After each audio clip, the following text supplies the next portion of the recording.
All right. Hey, so are we recording? Oh, okay. It doesn't say it on the wall.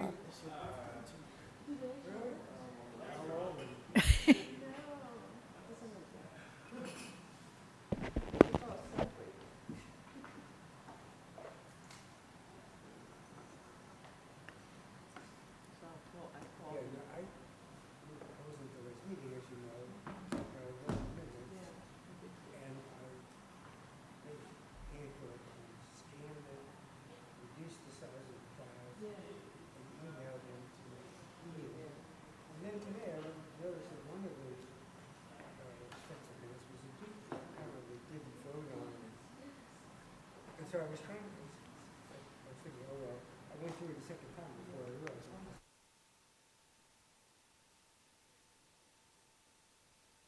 I couldn't. Testing.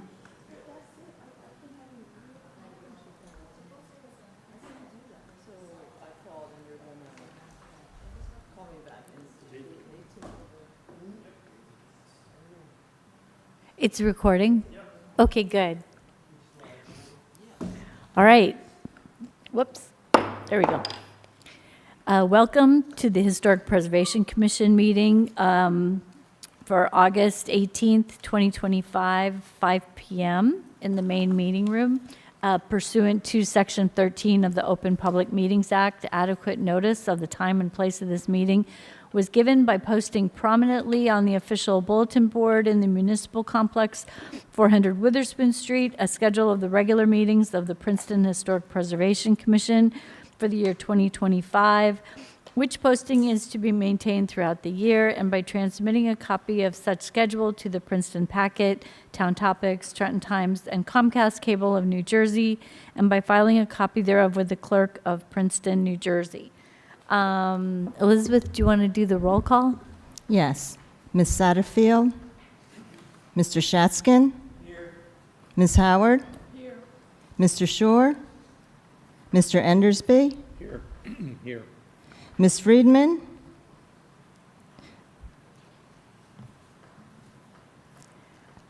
Maria Kovinnikova?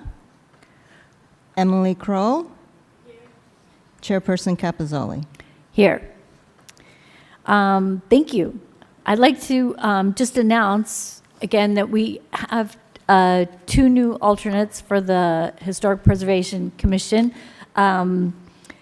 Emily Kroll and Maria Hotsevnikova. And Maria was here last month, and so Emily can do her introduction this month. So Emily, if you'd just like to say a few words. Well, it's a pleasure to be here, first off. I have lived in Princeton for 37 years. I moved here in 1988 to be director of the Historical Society of Princeton, and I was there until 1993. I was also director of Morven from 1997 to 2001, and I was on the HPRC, the Historic Preservation Review Committee of the Borough, from the late 90s to the early 2000s. I've been here a long time, and I love the town, and I'm happy to be here tonight. Well, we're so happy that you're here. Thank you. And also welcome back Ed Schmier. We haven't seen, well, we saw Ed recently, but anyway, it's good to have you. Let's see, are there other announcements? Nope. No. If not, let's just do the minutes. We have August 12th, 2024. I had a couple changes I gave to Ian. I think Roger had a couple changes, but just minor, really minor, not substantial. Are there any other changes or comments? Roger, do you want to talk about what you changed? No, it's mostly typographical stuff and a few grammatical things Okay. that bother me. But the legal arguments on the July 21st minutes, I don't know how we could make them clearer, but they're a little convoluted. So let's just vote on the 24th first. So are there any other changes, comments to the August 12th, 2024 special meeting minutes? If not, would someone like to make a motion to approve them with the changes? Was I there? I'll move to approve if I Yeah, you were there. A second. Okay, thanks, Elric. All in favor, please say aye. Aye. Aye. For the second one, July 21st, 2025, if I wasn't there for part of the meeting, can I vote on the minutes or no? Probably not, right? No. So, yeah. Let me finish what I was going to say. I Okay. mean, ultimately, the confusion in the legal back and forth doesn't matter. It doesn't affect the outcome of the votes. I wouldn't put too much stock in it. I'm just saying in 2 years, if somebody goes there and tries to figure out what happened in detail, it may be difficult, but it didn't. I would move it ahead anyway. Okay. Well, Ian, do you have the minutes in front of you for the July meeting? So who could vote? Present was David Shore, Julie Capizzoli, I guess for a limited time, Elric, Charlotte, Shirley, and Maria. So we No. might have to table that, because I don't think we have enough people to vote. Okay, so no worries, we have another month for those. Okay, all right. Now we have the resolution for 600 Mercer Road. And again, I can't vote on that one, so, Madam Chair? yes. The applicant's attorney just wanted to make one adjustment. I'm just trying to find where it is here. It was very minor. He asked that on page 2, at the bottom of the page, number 8, where it says the property is adjacent to Stony Brook Meeting House and Princeton Friends, he'd like to add school campus. That's the only minor change he had. Okay. Is there a motion to approve the resolution? Okay, so if we don't have a quorum, I mean, we have, okay, and I didn't participate. Emily can't vote. So we don't have anyone to approve the resolution, Just Elric. That's just, it. just Elric. I mean, Prove it. okay, Elric approves it. Come on, gang. I mean, Ed, we need more? Well, technically, no. I mean, as long as, Albert, you were here? yeah, Oh, yeah. Sure. I mean, just like the land use law, as long as you get one, you can do it. Okay. okay, so Elric, do you want to? Elric, do you move to approve that resolution? Yes. Aye. Hi. So moved. Yeah, oh, go ahead.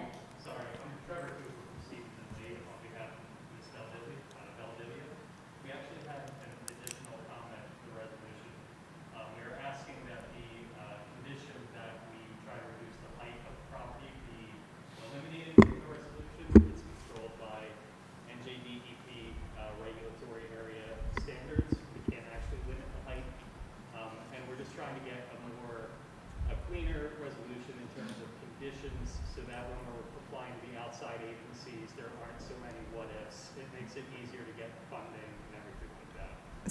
I do have a copy, and I believe Chris also emailed it to you right before I left. He did, and in fact, I saw the architect Max Hayden in the hall, and he said that he did recall that being said, and he did ask the architect they can't reduce it, but I think because the way that the resolution is written, it's just, they should look at it, they should consider it, and if they can't do it, then that's fine. And Kevin Brackle, our engineer, did consider it. He looked at it. It's the height is set by the NJDEP regulatory standards. So we can't actually change the height. It has to say what it's at. We're just, since we've addressed the condition, we're asking that the condition be removed from the resolution. Is there a problem with it being in there? Because that's really what the meeting was discussed, that the applicant would look at reducing it, and obviously you did. And if it can't be, then that's just the way it is. But I'm not sure that does it make that big a difference? It can, just because if we go to an outside approval agency and they see more conditions that we have to meet with the township or the municipality, my apologies, they're going to have more hesitations about proceeding with the project until we can verify that they were all met. We have met this one. It would be easier for us for it to just not be in the resolution, and it would avoid the need for the municipality to do anything to show that we met the position. I mean, I guess it's up to Elric because he's the only one voting. I sense that probably the larger body ought to be involved in this. Maybe Ed has some feedback. Madam Chair, we don't redo resolutions the night of the meeting. If you had some comments or changes, we should have gotten them before. My recommendation is you table this resolution, you take it up next month. We have plenty of time to take a look at whatever you want to do, and then we'll come back. Okay. Okay, well, I think that would be good because then more people would be here to vote as well. So, thank you. Thank you for your comments. Just a normal Right. motion to table the motion, to table Yeah. the resolution until the September meeting. All right. So Elric, do you vote to table the resolution? Because you're the I only so one table. who can vote. All right, thank you. What's the date? Oh, let's see. September, Third Monday of the month. Sorry. It's the 15th, September 15th. September Sep- 15th. September, this will be tabled till September 15th. This resolution. Okay, thank you.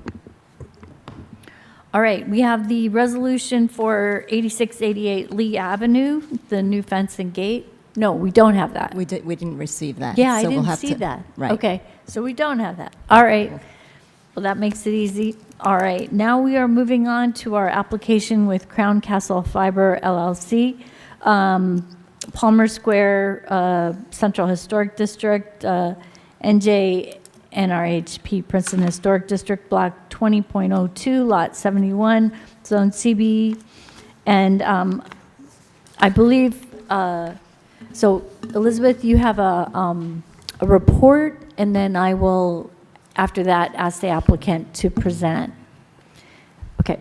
Yes, so Madam Chair, I was wondering if you would allow me to kind of summarize the three applications, but then have the HPC vote on it separately, because Crown Castle has come before Princeton with multiple sites, but these are the only three that are new installations. I believe that they've come in, since like 2024 with 86. Obviously not all of them are in fact, most of them are not in the historic districts.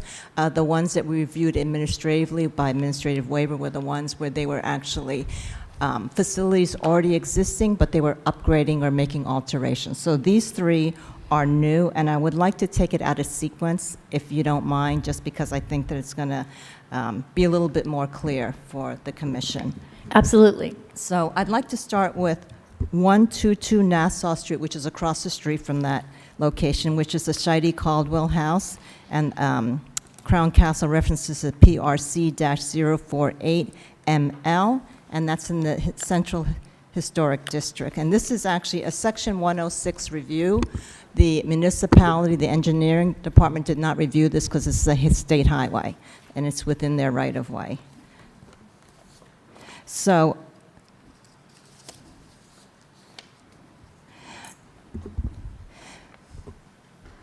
the applicant has submitted a preservation plan review for new small cell node installation in Route 27 State Street route right-of-way. The site is located in front of the Scheide Caldwell House on Princeton University campus, across the street from 122 Nassau Street, which is the Labyrinth Bookstore. The applicant originally proposed the site in front of Fitz-Randolph Gate, then moved the site east to the bus shelter, and finally settled at its location that you are looking at today.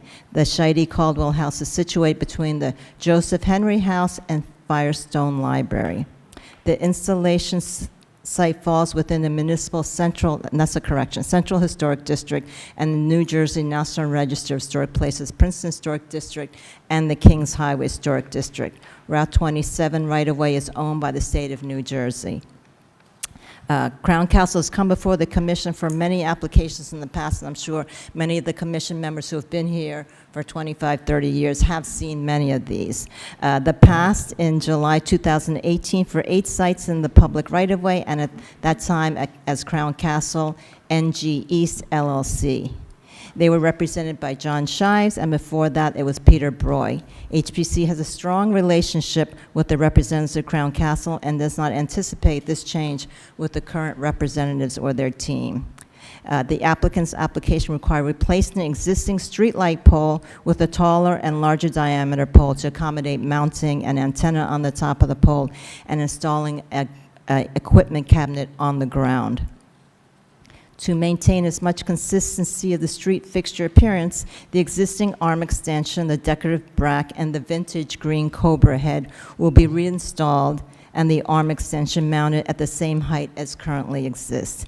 An LED lamp bulb will replace the traditional bulb, and an existing traffic signal on the pole will be installed on the replacement pole. The ground equipment cabinet will be mounted on top of a concrete pad with the cabinet doors opening away from the curb. The cabinet will be placed approximately 6 feet west of the light pole and 3 foot 6 inches from the curb and stand about 4 foot 6 inches, this is a correction, which you can see on drawings S1 and S2. It'll house the PS&G meter, main breaker, and disconnect switch and load center. An antenna will be mounted on the top of a new 28-foot, 2-inch high pole. And a note is added on drawing S2 stating that all equipment related to the new small cell node installation will be painted black with a matte finish, which is consistent with HPC's request on their past applications. They'll also have 2 handholds, which will be installed near the cabinet, and both will be flush to the ground. And if you can see, there's a summary of the existing proposed conditions. I do want to make a correction. Under equipment, ground equipment cabinet dimensions, actually it's 4 foot 6 inches high, and it's 41 inches by 24.16 inches. So under the comments where I asked for those dimensions, it was provided on the plan. The applicant is asked to the size of the concrete pad for the equipment cabinet, and is recommended the pad be kept to the minimum dimension necessary. So that's just the Scheide house site, which is on Nassau Street, which is a section 106. The second one that we're going to look at is 120 John Street, and that's fronts the back of the Dorothea house. And the location is actually on the Paul Robeson facing part of the property. And as everyone knows, this is within the Witherspoon-Jackson Historic District. And again, the applicant is referencing this site at 120 John Street, which is a corner property with frontage along John Street and Paul Robeson Place, and it sits in the Witherspoon-Jackson Historic District. 120 John Street, the address for Dorothea's house, which was established in 1913 as a cultural center for Princeton's Italian immigrants. The building architecture reflects a rural Italian expression with a raised stone foundation, stucco interior walls, brick trim fenestrations, and arches. The property is classified as key contributing to the Witherspoon-Jackson Historic District. So this site actually began on John Street and fronting the Dorothea house, and it was moved several times to Paul Ropes in different locations, one in the island, one going towards the Y, and it landed eventually in the island, which is adjacent to the Dorothea's house driveway. The cell installation is proposed at the existing traffic signal pole, and the applicant wishes to replace the existing traffic pole with a taller and larger diameter pole to accommodate an antenna on the top of the new pole and install ground equipment cabinet. The cabinet will sit about 5 feet 5 inches off the ground and will be centered in the triangular lawn area. The cabinet will house a PSE&G meter, circuit breaker, and load center. An antenna will be mounted on a new 28-foot, 2-inch high pole. And again, let's see, note 5 also talks about the consistency of the black finish on the equipment and associated equipment to the cabinet and the antenna.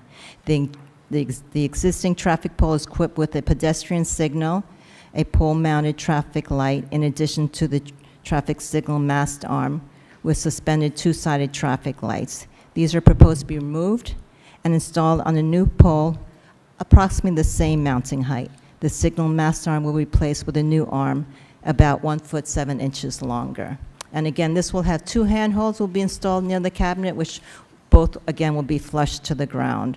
And again, there's a summary of the dimensions, the existing and proposed changes to how the site will be impacted. With this site, the applicant has agreed to do some landscape screening because of the height of the cabinet and the pedestrian flow, and because there is room to be able to provide that. So they'll be providing a planting plan, which you can see on drawing S9.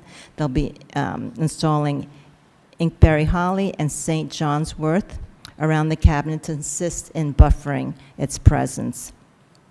There's a couple questions for the applicant. Asked about the size of the concrete pad, which the equipment cabinet was going to sit on. And again, it's recommended that this pad be kept minimal. I asked about the width of the cabinet. I'm just assuming probably it's similar to what is proposed for the one that we saw on Nassau Street, but just for the applicant to confirm.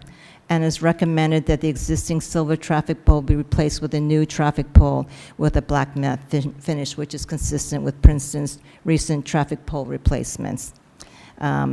And just for clarification, the plans do indicate there are 2 different lengths of existing replacement traffic signal mast arms, so we're just looking for consistency of this information on both those drawings. So the last site is Palmer Square South. This is in the Central Historic District, and this is alongside the post office, or former post office, or more recently Triumph Brewery, PRC-07047.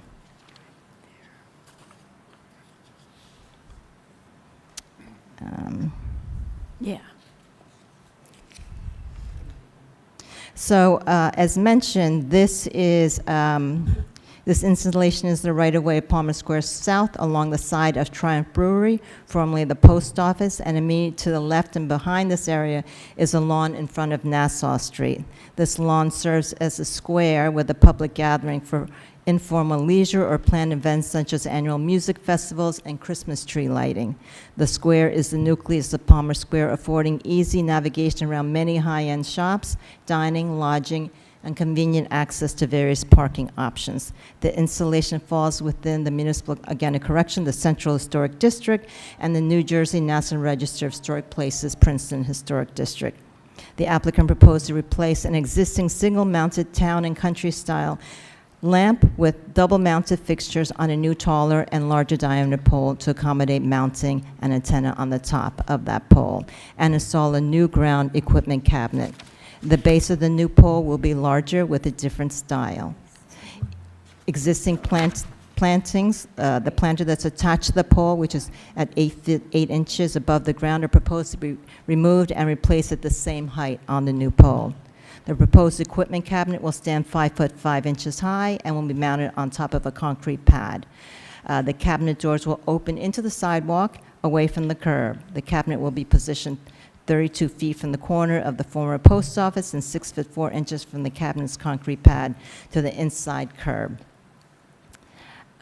It will support PS&G meter, main breaker, disconnect switch, and load center. An antenna will be mounted on the top of a new 20-foot, 2-inch high pole. And the note on the drawing on S2, again, is consistent with what HPC requests, that the material and any installation apparatus be painted black with a matte finish, which is consistent, again, with HPC's request. The 2 hand poles will be installed, and again, they should be flush to the ground.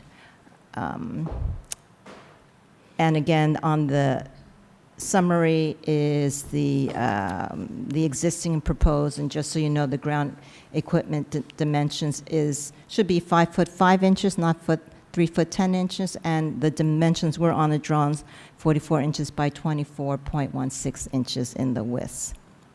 Let me see. So there's a few questions on this, and probably related to the other ones as well, but the drawing indicates that much of the equipment, such as the meter disconnect, are mounted on the outside in the cabinet. I'm just wondering why these are not located inside the cabinet. The height of the new pole is 3 foot 10 inches. However, the height for the existing pole was not provided, so we would like that information provided in the drawings. The existing elevation side view drawing advised that the existing luminaire will be removed and replaced. The proposed elevation side view drawing states that 2 luminaires will be attached to the replacement pole. And I guess to match it, we're wondering, are you going to be able to match something that is actually going to be consistent with what's out there right now? Now that actually the 2 handholds and equipment cabinets are going to have a 3-inch lip on the concrete. And we're concerned about this, about a tripping hazard, because I believe this is in the sidewalk, but Palmer Square is asked to clarify on their drawings where actually the limit of the municipal right-of-way is and where the sidewalk limits are, because that was difficult to see.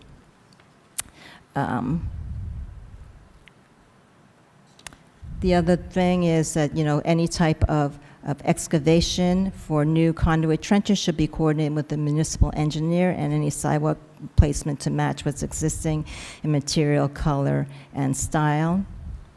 The applicant was advised early on their submission that during the pandemic, Verizon met with municipal staff to discuss over 50 sites for new installation. At that time, they were told that Palmer Square preferred for any equipment to be on their buildings, and they were going to make as many buildings available for that.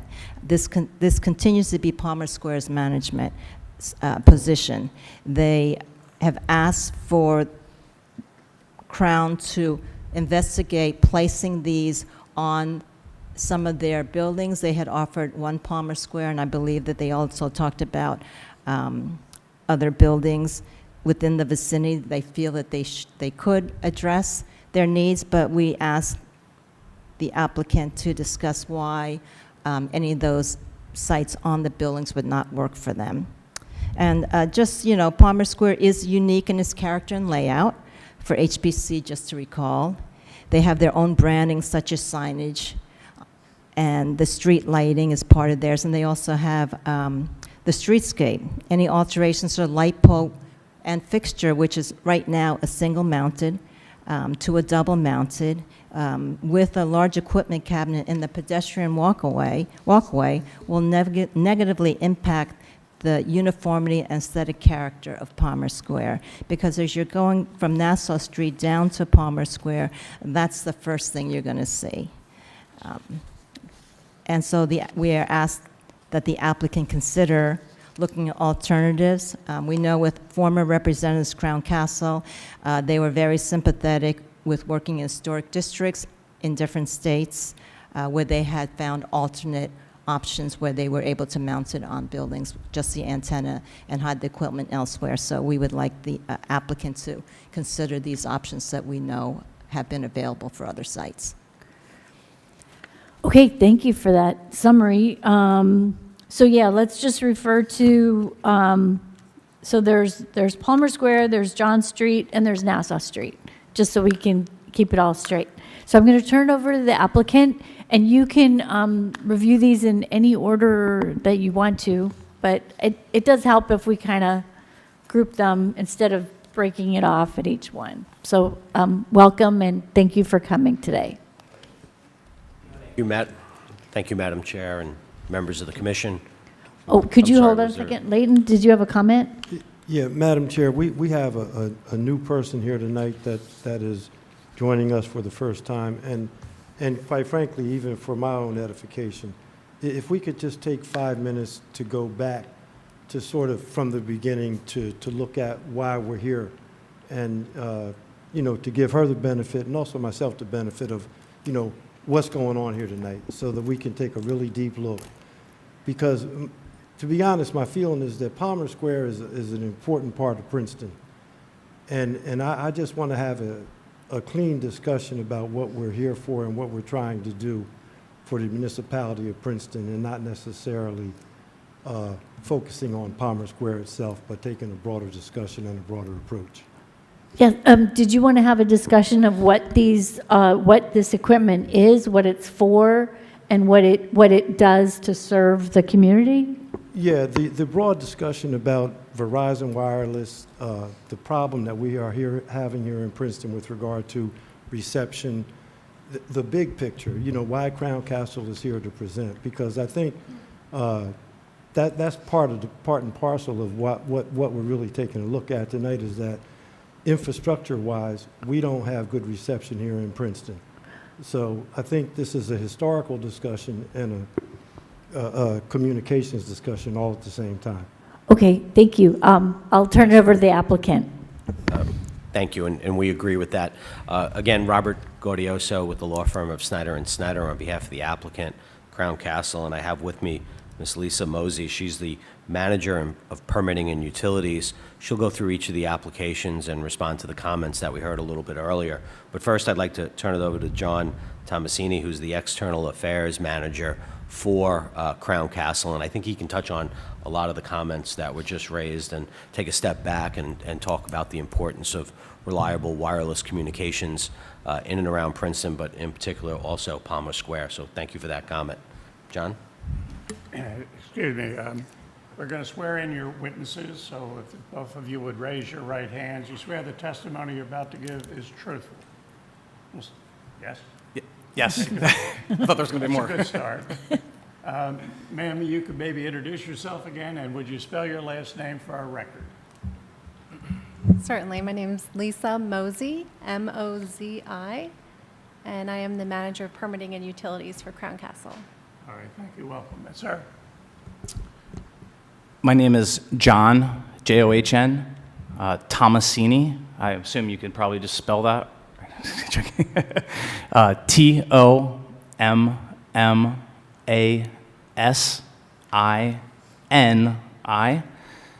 And I am external affairs manager covering Ohio, Pennsylvania, New Jersey, and Delaware. All right, thank you. Thank you. Okay, go ahead.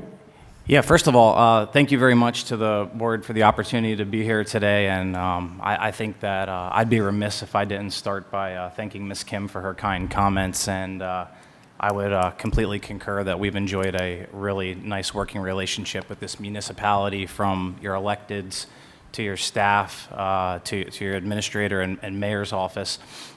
Myself personally, I've spent the last 2 years working really closely with the municipality, and as our efforts to enhance and improve your telecommunications infrastructure here on behalf of our significant customers, Verizon and T-Mobile. I think that, as the councilman asked for, it's probably good to take a step back and understand who we are, what we're doing, and how our solutions are in fact impacting both your municipality and your constituents. Crown Castle is the largest provider of shared telecommunications infrastructure in the United States. And what that means is that we invest the capital to build infrastructure, whether it's macro solutions, cell towers, small cells, which we're talking about today, and then fiber. So those three components make up our portfolio. In 42 states and Puerto Rico, we have approximately 40,000 macro cell tower sites. So those are going to be, when you reference rooftop solutions, that's a macro solution. Think about your big cell towers that you pretty much see anywhere along any roadway today. while it's not a hard and fast rule, typically your macro towers are going to be located on private property, building tops and things of that nature. Second component, and the thing that we're going to be, our applications that are before you today are small cell wireless facilities. Crown Castle has approximately 120,000 small cell facilities, either on air or under construction throughout the geographic footprint that I just explained. And small cells, I know that most of you are probably familiar with them as your town has a number of them. But small cells are what brings your signal down to the ground, right? It's that reliable capacity densification of your network, if you will. So small cells are going to be always connected to fiber optic cable. In the case of Crown Castle, we build our infrastructure with redundancy so that in most cases these small cell facilities will not fail based off of an infrastructure degradation or something of that nature. And then our last component is fiber optic cable. As I sit here today, we have approximately 100,000 route miles of fiber optic cable running either on aerial pole attachments, under the ground, or in Princeton's case, in some areas right below the surface of the right-of-way, which is our really innovative approach. Having said that, I think what really makes us unique is that anything we're building, right, is to minimize the impact in the communities that we're building. It's to do it in a manner that fits in as best as we can with your aesthetic values and what's important to you aesthetically. I can tell you from my personal standpoint, it is a source of immense pride for Crown Castle and for me when we can go into a place and look like we really haven't been there. And as we, sort of look to marry the historic significance of places like Princeton, right? And things that are really important to you all with the need for the data demand that is continuing to come at us at an exponential pace and is showing no signs, and I'm pretty confident that it's not going to slow at this point. So I think that's pretty much, Councilman, hopefully that's what you're looking for in terms of a holistic approach of how we got here today. Again, we've really done a lot of work, right, over the past few years with the municipality and largely pretty seamlessly. So I think that when we look at what is before you today, it's just a continuation of those efforts. I understand why some sites may be more sensitive than the other ones. But I think I'd also be remiss if I didn't let you know that no site that we ever select or that our customers select is done without extensive background and research. So when you hear, as my colleagues will discuss, RF engineers, radio frequency engineers, both in-house with Crown Castle and with our customers, they're going to do extensive research, data accumulation, and on the ground looking at why a site needs to be selected, why there's a coverage gap, and not just willy-nilly pick those sites, right? So the sites before you today were arrived at based off of that really sort of significant due diligence, right? And, why that matters is because there's, at the most important end of the spectrum, there's a public safety need. There's an ability or an inability, right? When the town is really overloaded, think Parents' Weekend, special events, things like that, where it doesn't really matter how many rooftop solutions you have or how many macro cell tower sites you have. I always like to use the example. Everyone in here has probably been at a concert or a sporting event where you're looking at your phone and you're seeing 4 or 5 bars, but yet you can't send out that picture or video that you just took, right? And those aren't coverage issues. What those are capacity issues. Your network has been overloaded. So I know from my time here on the ground and talking to your police chief and public safety director, as well as various staff members and electeds, including your state senator here, that's what's occurring, right? Your network is being overwhelmed to the point that you need to densify that overarching network. So all the efforts that we're doing here today and have done and are looking to do in the future continue to build out that densification of your network. So that when you do have those types of things, law enforcement will be able to communicate, via their cell phones. 90% of all 911 calls are made from a cell phone. So it's critical that those networks are able to be operational and functional when you're seeing that abundance of people come in. I think really that's the kind of 10,000-foot view of who we are and what we're looking to do here today. And if there's no questions for me, I think I could pass it over to Lisa to speak at a more granular level. Are there general questions, or should we move on to the John Street, Nassau Street, and Palmer Square discussion? I have a need for some clarification. When you select a site like in Palmer Square, do you approach Palmer Square management, discuss with them, or do you come to the municipality first? Yeah, great question. And typically, it would be a municipality. So like I mentioned, your large macro cell towers are typically on private property. It's the complete opposite with the small cell facilities that we're talking about today. So Crown Castle, we're a public utility regulated by the BPU in New Jersey. And we're going to typically work with, almost exclusively work with a municipality and find those public right-of-ways to access. And also, we want to make sure that we're on the same page. You all know what's coming, right? There's not just all of a sudden a canister-looking type of thing in front of a building or something. All right, thanks. All right, if you want to go into the each one, if you want to go in the order that Elizabeth did, I think it was, first was Nassau Street. Nassau Street. Nassau, John. And then Palmer. John Street, and then Palmer Square. Okay. Okay, thank you so much. It's a pleasure to be able to speak with you tonight. Talking about the first site, which is on Nassau Street, it is our PRC 048 designation. As Ms. Kim eloquently mentioned, we are proposing, and the application that we have on the table is to take a decorative metal pole. This is in New Jersey DOT right-of-way, so this is not on Princeton University property. This is public right-of-way along Nassau Street.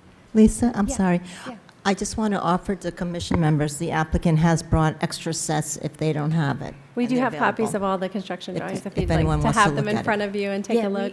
I have it. I think Anyone need it? Does anyone we're need good. the drawings to reference? Okay. Yeah. All right, Okay. they're here if you change your mind. So this site, as Ms. Kim mentioned originally, and let me just back up a little bit and speak about all three sites really briefly. And John, you did a fantastic job just to kind of speak about why these are important. But to add to that, these three sites that we are constructing right now, we've done a lot of work in Princeton for existing sites to upgrade coverage and capacity. These three are brand-new locations, and they are really critical to, in this case, Verizon, who are the first carriers to be on here, for their coverage. All right, so when we talked about having these holes in coverage, these three are going to help to plug those holes.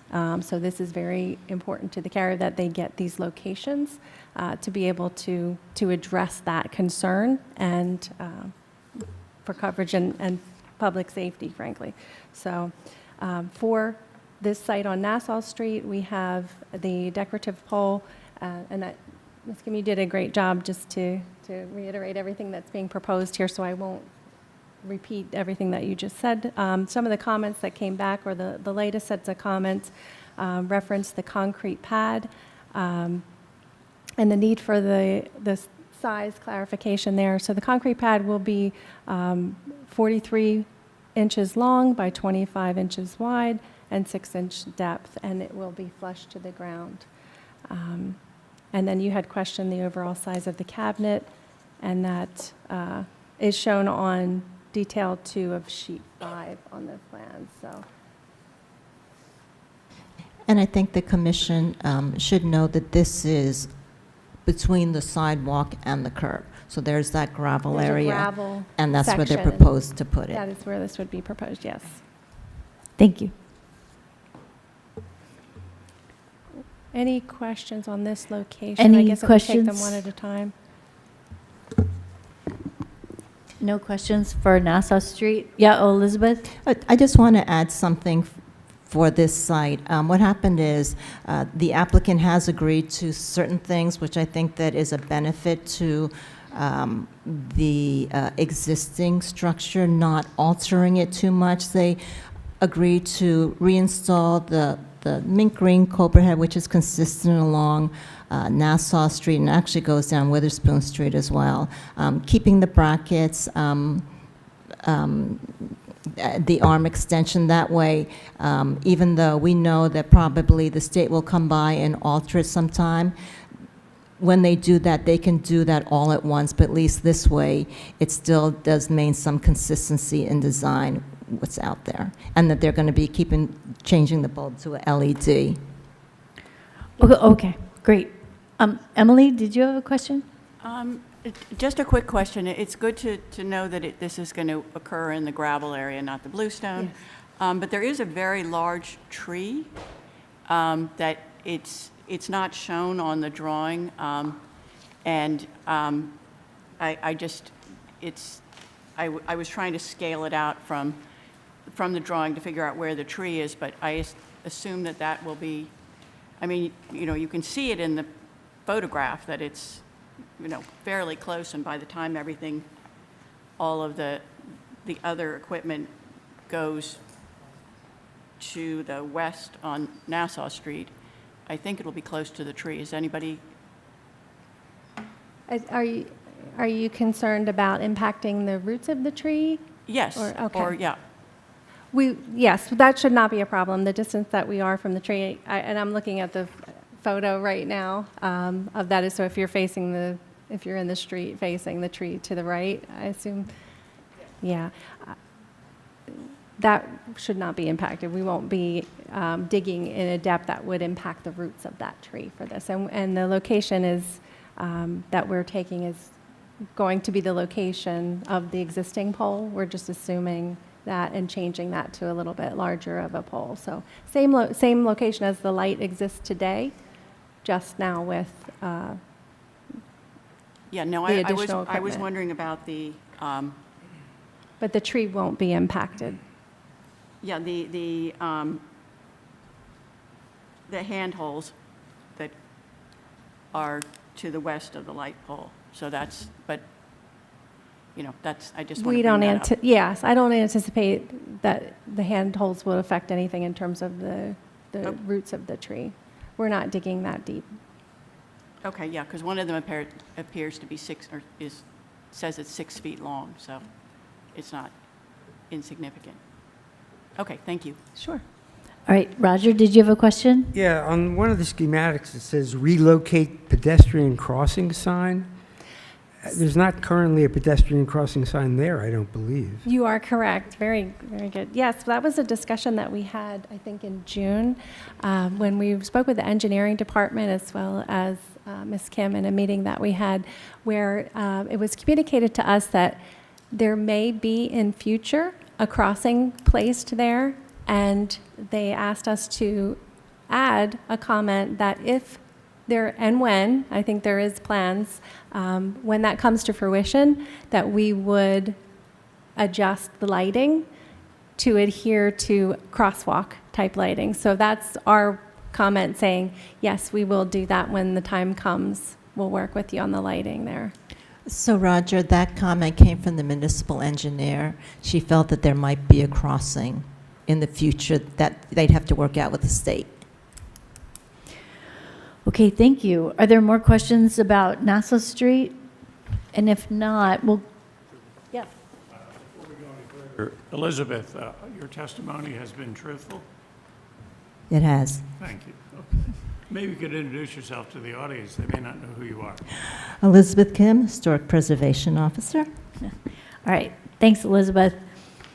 All right, should we go on to John Street? We can, sure.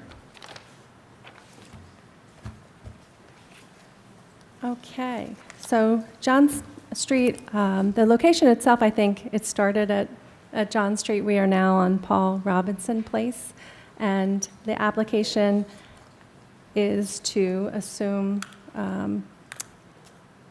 the traffic light pole which will be changed out to a matte black, and the antenna will be placed on that ground furniture in the grass area behind, and it will be shielded by inkberry holly and plantings. The comments that I received back on this location was, again, just clarifying the concrete pad size. It will be flush to the ground, 36-inch length by 22-inch width and 6-inch depth. The width of the cabinet, I think we discussed that, is on detail 3 as sheet 5 of the plans. And Crown Castle does agree to matte black as proposed on the plans. And the mast arm, the length of the mast arm will be 20 feet in length. What was that, Lisa? The length of the new mast arm will be 20 feet in length, and that is the same as the existing. Okay.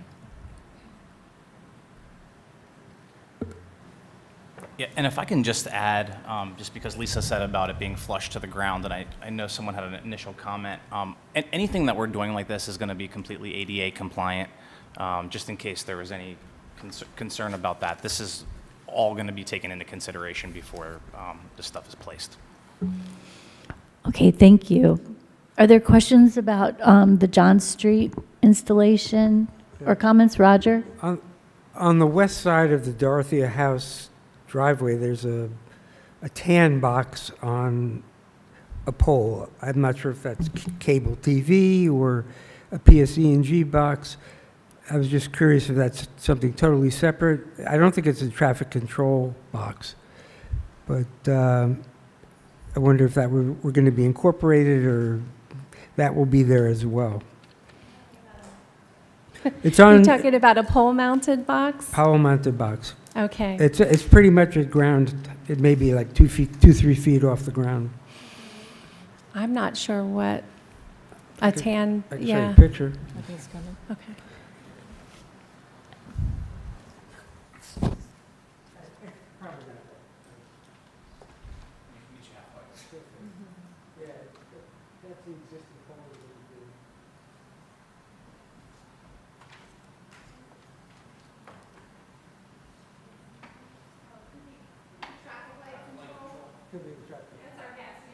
It's not telecommunications, at least not involving Crown Castle. Okay, other questions?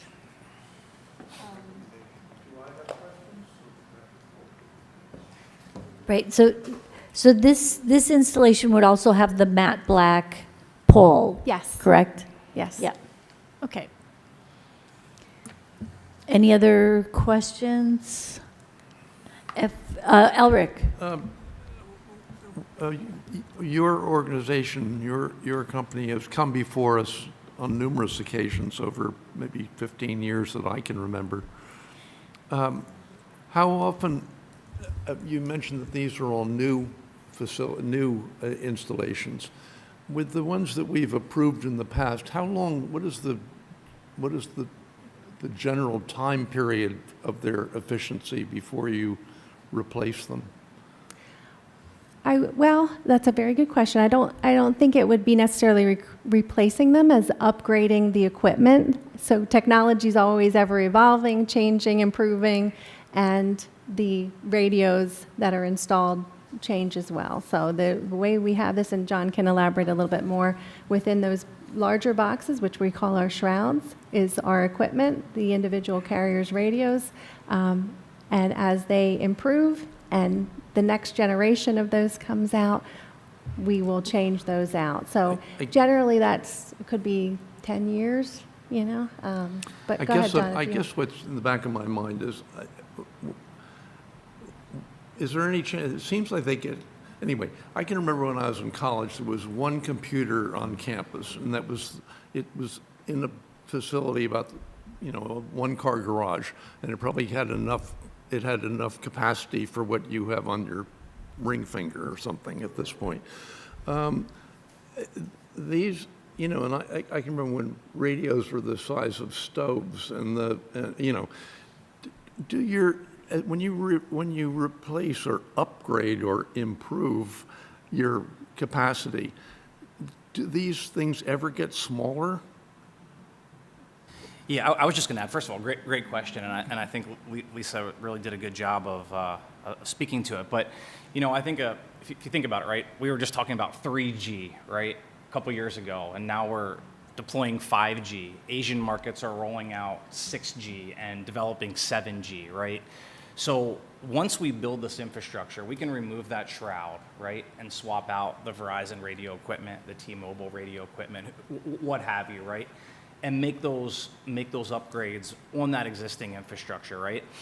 Some of the neat things to your point that we've been deploying and trying as pilots, for instance, in Philadelphia, is putting 4 or 5 carriers on one shroud like that, right? So, yes, things are getting smaller, right? And you're able to co-locate more and more carriers, emergency radio equipment on one piece of infrastructure, which again, when you think about minimizing environmental impact, right, minimizing footprint, all that stuff sort of matters, right? So to your point, or to your question, I hope, once this is built, it does make it much easier for us to make those upgrades for our customer as they become available, and to have more on what's already built, if that makes sense. Thank you. One other question based on and this has to do with preservation. I can remember there's a church up in Neshannock, and the steeple, which was quite a wonderful ornament, had fallen into terrific disrepair. And there was actually an executive, I think, from one of these companies who knew about that, and they wound up putting the apparatus within the refurbished belfry. Our company stores buildings in a facility on a farm in Hopewell Borough. They no longer are doing traditional farming. There were 2 silos on that property. The farm was in pretty forlorn, and they actually increased the size of the silo to the point where it's taller than the steeples in town. But in any event, the farm has done well enough that it's now in 80 acres or in farmland preservation in the middle of Hopewell. I heard before that there had been some talk about put some of this apparatus on one of the roofs in Palmer Square.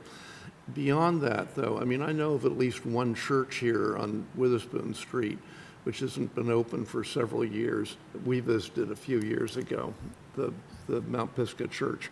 Is it possible that within that structure, there might be an opportunity for one of your facilities at some point? So like we alluded to in the beginning, right, when we're talking about rooftop solutions, again, those are going to be macro solutions, right? So those are going to be closer to your traditional cell tower and not necessarily what we're trying to do, which is bring that signal down to the ground. Okay. So, John, I just want to address that because, well, a few things. Elric, to talk about in the tower, yes, there are a lot that go in. We have it at Trinity Church. We have it at Holder Hall. Multiple facilities within the university and within town where they are shielded within the steeple or, where you can't see it. And there's multiple telecommunication companies that are in there. So, which is what we like because it's hidden. And John, when you talked about that, that they're getting smaller, I think really what it is I haven't seen the shrouds that I've looked at that's being replaced actually getting smaller. I feel like the equipment, the antennas are kind of staying the same. But I understand what you're saying where you co-locating, so instead of having one, you have 2 or 3, so you're eliminating maybe some other pole someplace else, but at the same time, on that pole, you do have to expand it to be able to include more equipment on there. The pole gets larger because it has to sustain the weight of additional equipment, things like that. Correct? Yeah, that's right. But I think that, and I wanted to say this in my introductory comments, right? But the difference between Crown Castle building the infrastructure and co-locating is that we're okay with Verizon and T-Mobile and AT&T and Dish Network, which is Boost, and other entities, and maybe it's a jurisdictional emergency radio equipment, right? Which is not something that would be foreign to us, right? But if AT&T is self-performing that, right, they're not leasing that out to Verizon, right? So I think that's important to note, right? Because what you have in that situation then is multiple carriers competing for that valuable real estate, that valuable public right-of-way space. And for you all, right, where historic preservation is why we're here tonight, you certainly don't want to entertain 3 separate small cell facilities in and around the same sort of valuable parcel of land. So I do think that that's worth noting. So I think that from a business model for Crown Castle, we would still say that even if we have to have a little bit bigger housing, if you will, or shroud size, or what have you, right? We're still significantly minimizing that overall environmental footprint sort of impact, as opposed to having multiple carriers build out their own thing, or even just us building out for a single carrier or single site like that. Mm-hmm. And I guess maybe what Elric was alluding to when he talked about the church is because right on the corner there on John Street and Paul Robeson is a church. And even though it's not only used for macro, but I understand that Crown Castle prefers to be in the public right of way. But it's not something that's not an option that couldn't be investigated, correct? Well, so typically, and again, I don't want to assume because I'm not familiar with the locations, right? But when you're talking about inside of the buildings or inside of the university, you're talking about a venue solution or DOS type of setup, right? So listen, Crown Castle, we do a lot of venues. We do NFL stadiums, NBA arenas, things like that. But again, that's not going to solve the coverage gaps outside of those facilities or very far outside of those facilities, right? So I just got back from Cincinnati, Ohio. They're building a new convention center, right? A situation like that, yeah, you're going to have that DAS equipment inside of the facility, right? Well, it's actually facing out. It can be. Yeah, right? the ones that I'm talking about, like in the steeples and things like that, it's not internal. It's just shielded by the steeple, and it's open to it. So, yeah. I'd love to see it sometime. University has a lot. I think that's it for me for now. Thank you, Madam Chair. All right, so let's talk more about Palmer Square and that specific installation. Sure. All right, so Palmer Square South, next to what is the Triumph Restaurant, former post office, we are proposing to take an existing Town and Country street light pole and make that pole larger. I'm looking at the comments here. Comments received back prior to this meeting were questioning the size of the cabinet. That is shown on detail 2 of sheet 5. Second question was in regard to, and Ms. Kim, you brought this up in your opening remarks, the disconnect meter being mounted on the outside of the cabinet, and why was that necessary? And the answer to that is very simple. That is a PSE&G requirement that they be mounted on the outside. So in order to keep this cabinet as compact as possible, it is incorporated and embedded in the cabinet itself. The alternative to that would be a separate pedestal with a meter on it. So I don't think anyone wants a whole other pedestal established there. So in interest of keeping things small and compact as possible, it's been incorporated into our cabinet. and that is approved by PSE&G. Lisa, can I ask you, are all the meters on the 3 that we're seeing, are they all the meters on the outside of all the Yes. cabinets? Okay. Yes. Okay. There was a question or comment regarding the height of the pole base, indicating the existing height of the base is 3 foot 10 inches. However, the height of the proposed was not included in the drawings. So the drawings themselves on Palmer Square, this is a conceptual drawing. Once the design is approved, exact specs will be created. This is going to be a custom ordered pole. We are happy to accept feedback from HPC on what you would like to see in Palmer Square. Certainly take that into consideration. We will match, we are happy to match existing. If you have the exact specs of the poles that are there now, I'll be happy to take them back and we'll purchase the same. I have some examples of bases that mirror. I was out to Palmer Square earlier today, and there are 2 different bases in front of a type of base that's in front of Triumph, and then the pole that we are proposing to build on is where it changes to another style of base. So we have duplicates of both styles and are happy to take feedback on what you would like to see there. So I can pass it around if you'd like. These come from Valmont as our manufacturer.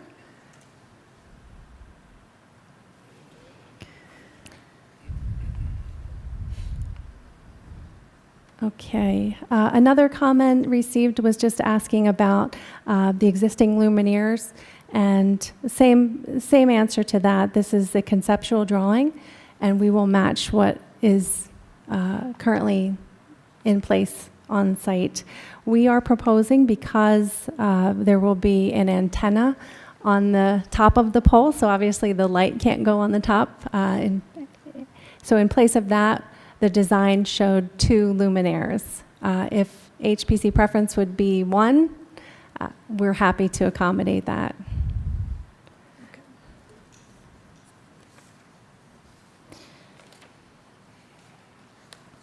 There was a comment given in regard to spacing, and I think, sorry, I'm trying to read as I go here. Pedestrian spacing. So on sheet 1 of the drawing, which is located on page 3, it does show that there is 6 feet 7 inches of space between the cabinet, the new proposed cabinet, and the edge of the sidewalk. So that is more than the ADA requirement of 36 inches and Princeton's requirement of 4 feet. So more than ample pedestrian walking space around that. There was a comment in regards to the handholds in the equipment having a lip. All handholds, the equipment will be flush to the ground. There will be nothing to trip over. Those will all be flush. There was a comment regarding the right-of-way line. We did have a professional right-of-way survey done.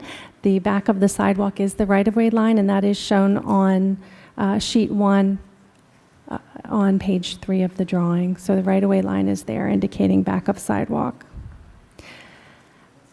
Could you go over that again? I'm sorry. Sure. I'm looking at your comment number 7, and I believe it was asking for the right-of-way to be shown on the plans. So the right-of-way is the 2 dashed lines, right, and then the long line. And can you tell us where the limit of that is? Because I know that there's that section there, which is the Princeton right-of-way, correct? Let me go to the drawing. I mean, But yes, it is the dashed line. Yeah. It remains consistent as the back of sidewalk across, and within the scope of a work area, it's the back of sidewalk. So all proposed work in relation to this site will be in public right-of-way.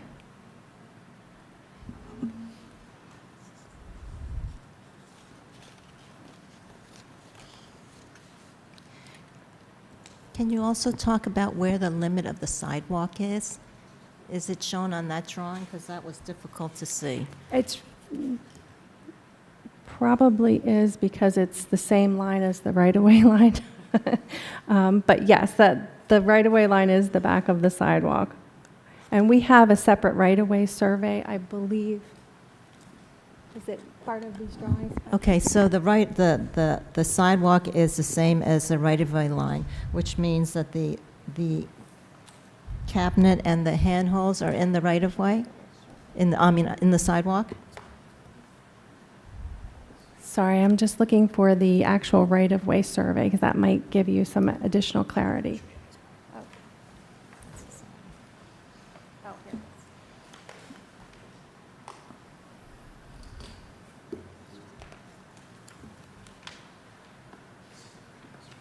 Oh, thank you. Okay.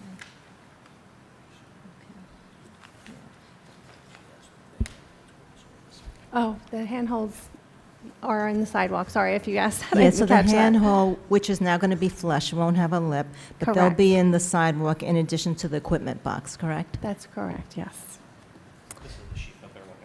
Oh, okay, thank you. I'll send that around. Let me see it. Is that, Okay, and then, let's see. okay.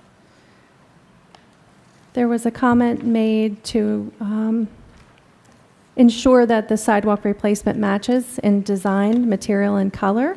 That is agreed. Crown Castle will coordinate with the municipal engineer to ensure that the replacement sidewalk matches the existing.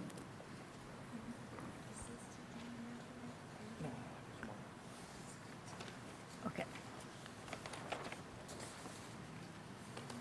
Oh.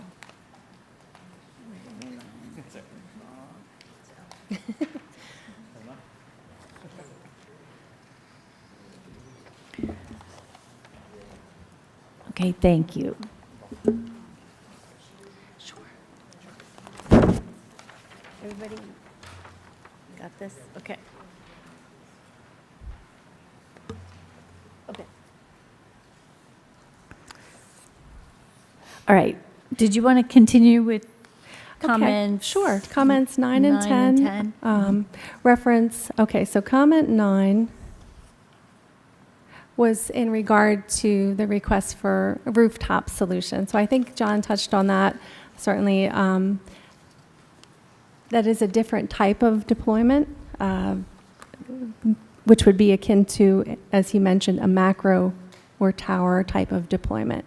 I do have, and was provided to Palmer Square Management back in January of this year, a letter from Crown Castle's senior RF engineer, which states, and I can pass this around, which states that, well, I'm trying to think if it's easier for me to read a section of this. The historic nature of Palmer Square lends itself to be a popular and bustling section of Princeton. The density of wireless devices require local, dedicated wireless facilities to provide cellular coverage within Palmer Square itself. From a radio frequency perspective, the surrounding structures of Palmer Square act as a barrier for cell equipment. It would be detrimental to place the antennas on buildings, as the signal would propagate out further than Palmer Square. This would interfere with surrounding macro sites and other small cell sites in the vicinity, unfortunately leading to overall degradation of cellular coverage in the area. The silver lining of this placement is that the small cell site within Palmer Square is solely for its own benefit. So our senior RF engineer at Crown indicates that it's not a feasible solution. I also have a similar letter from the Associate Director of RF at Verizon, Peter Festa, which I can pass around as well. Late last week, he contributed this knowing that we would be speaking with you all tonight. And again, I'll read a portion of that.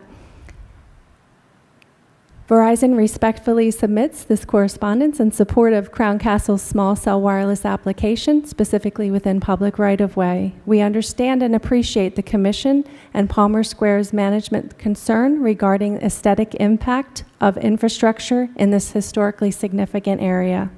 In response, Verizon has thoroughly evaluated alternate siting options, including the use of building walls and rooftops within Palmer Square.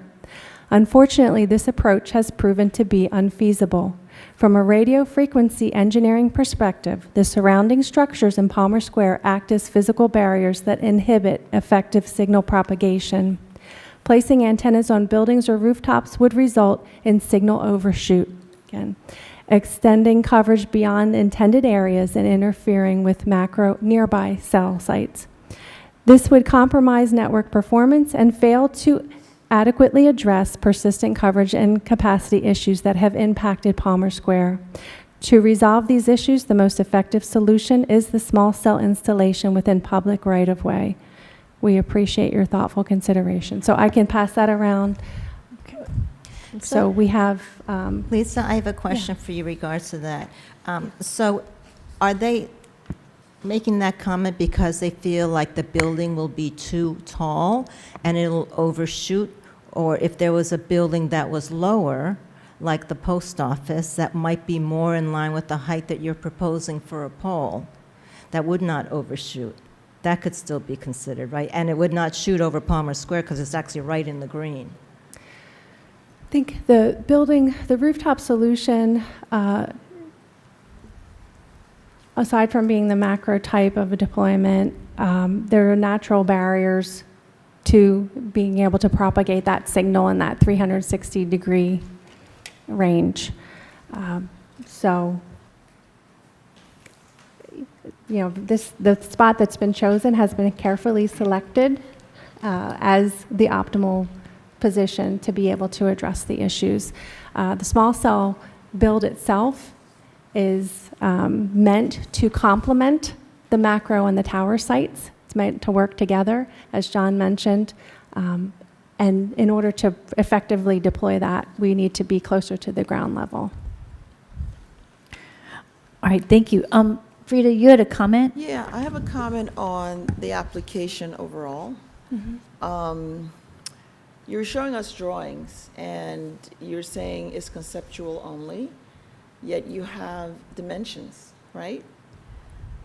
I feel that, you know, what we're trying to do here is to see how your proposal and your project affects the historic district. But if you also said that after the application is approved, you'll give us drawings to scale. To me, that doesn't follow. We need to see the actual. Sure. We need to see how your dimensions affect the historic district. And so instead of conceptual, usually in my field, when you do conceptual, you give no dimensions because it's conceptual. It's not actual. You actually have a pole that's growing by 7 feet, and then you have an antenna on top of it. Correct. How does that affect everything around it? You know, you need to do some mock-ups. We need to see it in reality so that we can make a decision, because I feel like this is almost telling us to trust what you're saying, that it's not going to affect anything. And I don't feel that. And when I say conceptual, I mean conceptual in terms of the two luminaires, the aesthetic design of it, the base, whether it's fluted or 3 feet. Right, those are all where we welcome any feedback to make changes. One of the major things that I have found being on the historic district is, the historic commission, is that you're coming to us to ask us to approve your project based on how it affects the historic districts. But you're not showing us exactly what it's going to look like. And I feel like I would need to see that, how, you know, in relation to everything around it, the height of, say, the post office. You know, you can figure out how to mock it up to make us actually see how your new pole will affect that building. And I think that's really important. You know, you can't have, we're not all, like I draw every day. I do architectural drawings every day, so I understand how the relationship is. And I know that if I make a presentation to a client, I couldn't do that. I couldn't just say, oh, it's conceptual. Because when I actually install it and it's wrong, guess what? I'm paying to replace it. So I'm just asking that you show us some realistic drawings instead of showing us conceptual drawings that where we really cannot make a decision. I know I can't based on this. When I see that a pool is growing 7 feet and it has a bigger antenna on top, I'm wondering how's, you know, Dorothea House going to experience that. I'm wondering how the buildings around it will experience that. So and then you're wanting us to approve it, and then you show it to us, but then you'll say, well, it's already approved. Well, and that to me I'm is speaking an of issue. Palmer Square, not the, Right, but I'm looking at all of them right now. I have all pulled up. I So believe those, as you the speak, measurements I'm are going back and forth. on all of them. In the past, going back 8 or 10 years now, we did get photo simulations from Crown Castle with the applications. And that was very helpful in terms of, everything has limitations, but it was very helpful in terms of getting to see what things look like. I'm only really concerned about the Palmer Square site. I think the others, we have infrastructure there that's not that much different. We're going up in the air. It's my personal view. I'm more concerned about, I think Elizabeth said this earlier, you know, looking down from Nassau Street toward the green and seeing a much larger pole sticking in the view shed. Having done this in the past, are we still dealing with mesh networks? So going 10 feet toward Palmer Square East is not possible, or going toward the corner of Palmer Square East and Palmer Square South, across from the R House store, across from Winberry's. You know, that's kind of a no man's land, and it would move the pole away from the green, which is the central feature of Palmer Square. So if the engineering were possible, I would much rather see something like that. Oh, yeah, Emily, go ahead. I'd like to just follow up on that because, as Elizabeth said and Roger said, it's visible as you enter Palmer Square, and it's actually almost exactly on axis as you drive into Palmer Square, and you can see that on the site plan. And so it's not just visible; it will be in the middle of what you see as you enter. And I agree, it looked something on the Winberry side towards the east would certainly be preferable. I mean, the other strange factor is these things kind of disappear after a while. There's one right by Griggs Lot across from the library. I don't think I see it anymore, but that's not as critical a view as the one we're talking about. They do, once constructed, hide in plain sight. They do. And we can certainly provide photo sims. That's not a problem. I would ask, you know, for Palmer Square, I would ask the HPC for feedback on what you would like to see there. And before we get into this, I just wanted to see if there's public comment. If someone from Palmer Square is here, or if there's other people in the room that might want to comment on these applications. So just so we make sure that's available. Before we get that, Elizabeth, before we go, I just want to make sure, I don't think there's any public comment. Just wanted to check. No public comment? Nope.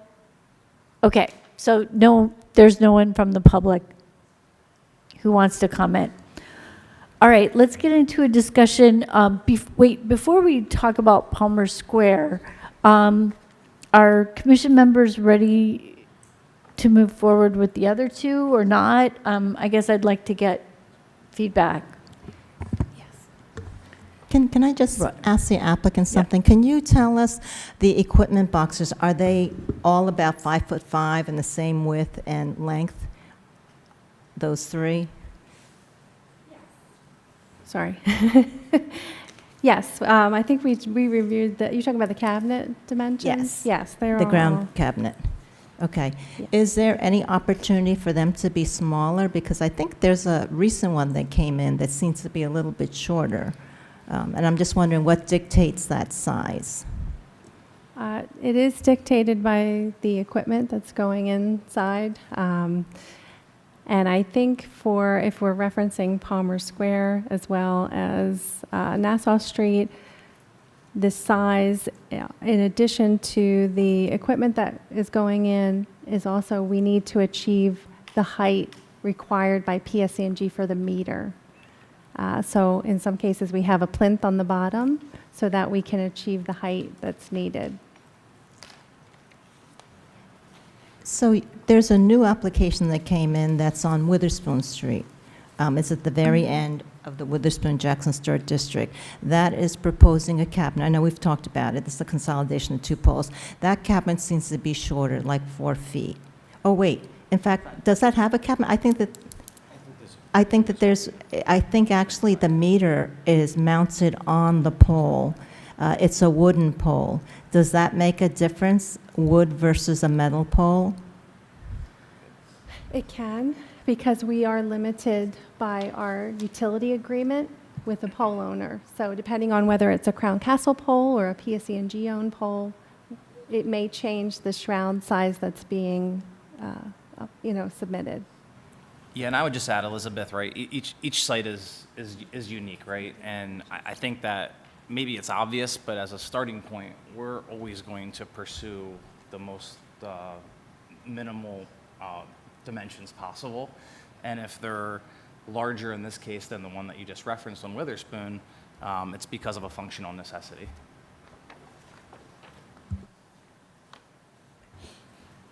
If you look on, I'm sorry, if you look on sheet S3, we have a detail of that equipment cabinet. So it's not 5'5", it's 55 inches. So specifically I'm referring to 120 John Street, for example. If you look at sheet S3, which is 5 of 15, and if you look at that shows, it's a great diagram. It's detail number 3. It's great because it shows how all the equipment fits in that minimal space. So it's about 20 inches wide, 36 inches across, but it's 55 inches high, not 5'5", and then it's on a base plinth. So the total height is 61 inches. So that's a little bit smaller than I think the 5'5" that was referenced. But if you can see how all the equipment is, I don't want to say squeezed in there, but very, very, very, very tight inside that cabinet. And I just want to go back, and Ms. Howard, I thought you had a good point earlier, because I think we had this, I thought you had a good point earlier about the conceptual. I think what was stated before as far as conceptual is not the height of the pole or the size of the equipment or the size of the box, anything like that. That's all on the plans. That's what's proposed. The only thing that's of question, which I think we were looking for feedback on, is the Palmer Square site. So the other two sites, all of the details are on the plans as proposed, 100%. There's nothing more really for us to add to that.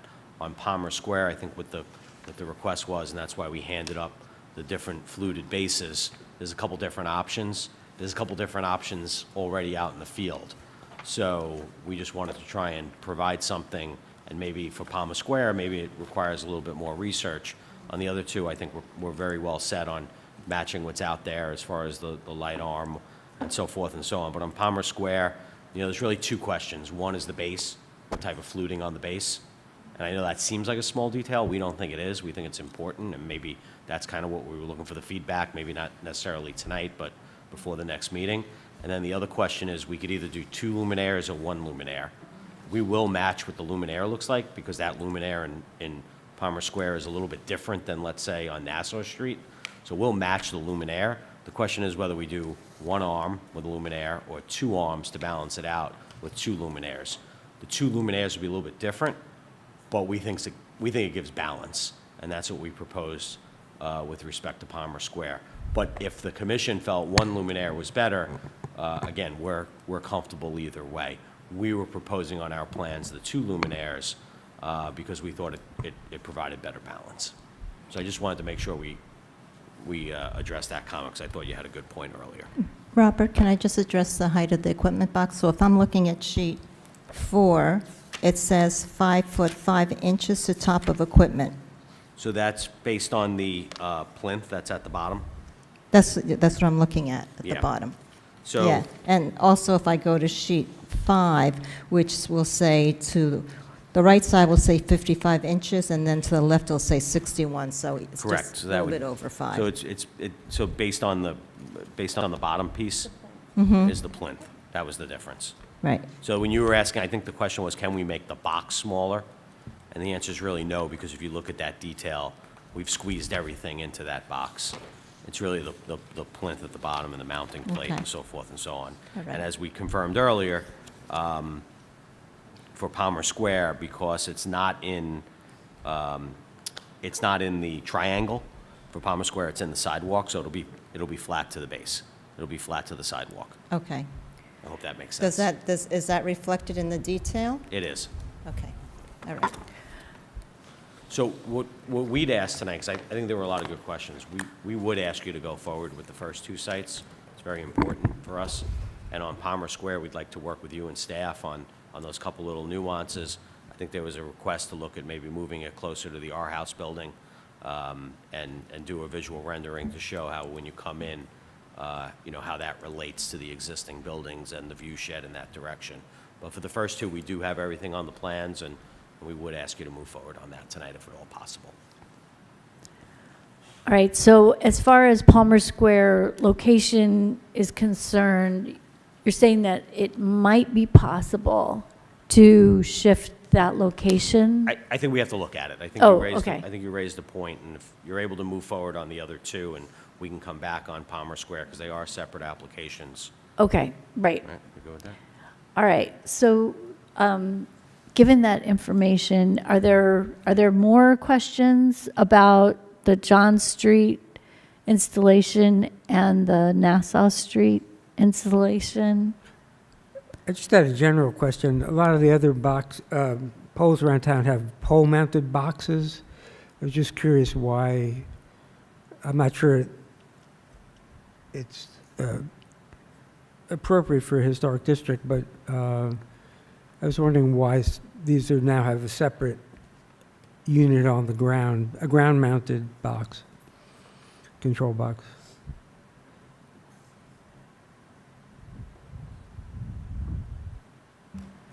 Aesthetic reasons for those three? Is it just to minimize the pole? Okay. I think, though, we need to go back just for 1 second to Palmer Square, right? And I assure you that we have done as much work as we possibly could with both our internal engineers, our internal RF engineers, because we knew that likely you would want to see us look at a different location. But really where we're at here is to provide the coverage to our customer. This is really the location. I understand that your charge is to protect the historic properties that make Princeton, Princeton. And ultimately the decision that you all have to make is whether or not you can have some give or bend to get that necessary coverage to provide those public safety enhancements and measures in Palmer Square. That's your charge, right? All I can do is sit here with Lisa and my colleagues and give you as much information and background as we can. But respectfully, if we can't come to a conclusion on those locations, we're probably not going to be able to make that solution for Verizon in Palmer Square, or at least not at this time. So I think that just in a full transparency sense of the word, that needs to be said to you all before we conclude. You know, I just want to clarify one thing. When you talk about emergency services in Palmer Square, I understand that the problem they had that they identified was one which was the tree lighting, which, you know, we all know that's data related. But if Palmer Square isn't viable, you know, and, you know, we understand that they're concerned about this because really when you look at that, regardless of where the right-of-way is, that one section that Princeton owns, which is a very unusual thing, when you look at it, it's Palmer Square. And they're a strong viability to Princeton's business, to, you know, their merchantry, to the town and gown. And I think that that's something that, you know, that everyone on the commission understands. You know, that Palmer Square is an entity that should be respected in town. You know, and if there's a way that we can get that to have some type of agreement, I think that there's always a little give in the location. Look at the one that started in front of Fitzrandolph Gate and it moved all the way down towards Firestone. I mean, there's always some type of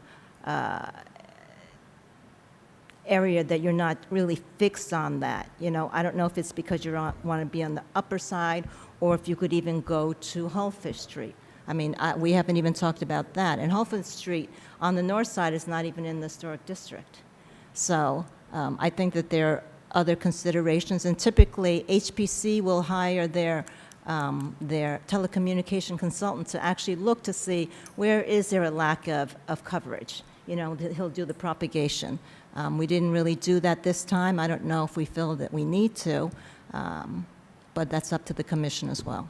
No, and respectfully, though, that's not going to change the position of the Verizon RF engineer, right? I mean, there's a reason why they selected those sites and they want to be in that site. And listen, yeah, there is give. You know, we worked together for a long time, Elizabeth, right? And I wish I could tell you that we could move it a block or a block and a half away and everyone's happy. But unfortunately, the data has fleshed out that we need to be located, and not we, right? Verizon needs to be located here. And you know, listen, we're going to work together in the future, right? So I would love to be able to do that for you. And we banged our heads against the wall to be able to come here and have some alternative solution. We couldn't get there. And listen, I'm not an RF engineer, right? So I don't know the minutia that goes into the signal pinging the right way, or the signal getting caught in building shadow, or not being able to get your 911 call out when it's the tree lighting, right? We just know that that's our charge, and the customer is not willing to or not. I shouldn't say not willing. They are willing, but there's not the alternative solution that allows them to achieve this or to solve the gap in their coverage. So I do appreciate that. I wish there was. Yeah, I mean, you know, it's surprising because, as I said, during the pandemic, we took 3 days walking with Verizon. We talked about Palmer Square. They understood completely that, you know, Palmer Square wants everything on the rooftop. They didn't seem to have a problem with that. And, you know, Palmer Square management says, we can get you, you know, 24/7 almost access. Because I know that that's a big thing for the telecommunication companies, you know, not to have to go and, you know, contact the person. They need to access it, that they can just do it on their own.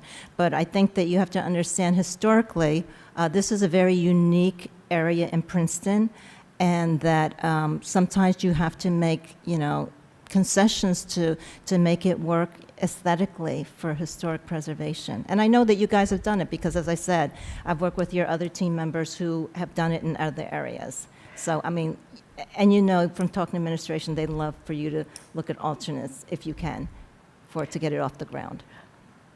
Elizabeth, I think Ed has some comments as well.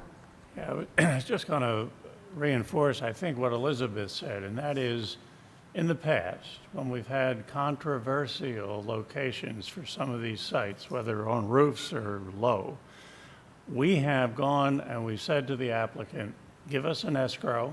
We're going to retain our own RF engineer. And that individual is going to study what your folks studied and come back and testify when you have an RF engineer here, and whether or not there is an alternate location that you might be able to live with and the board might be able to approve. So we've done that before, and it's worked.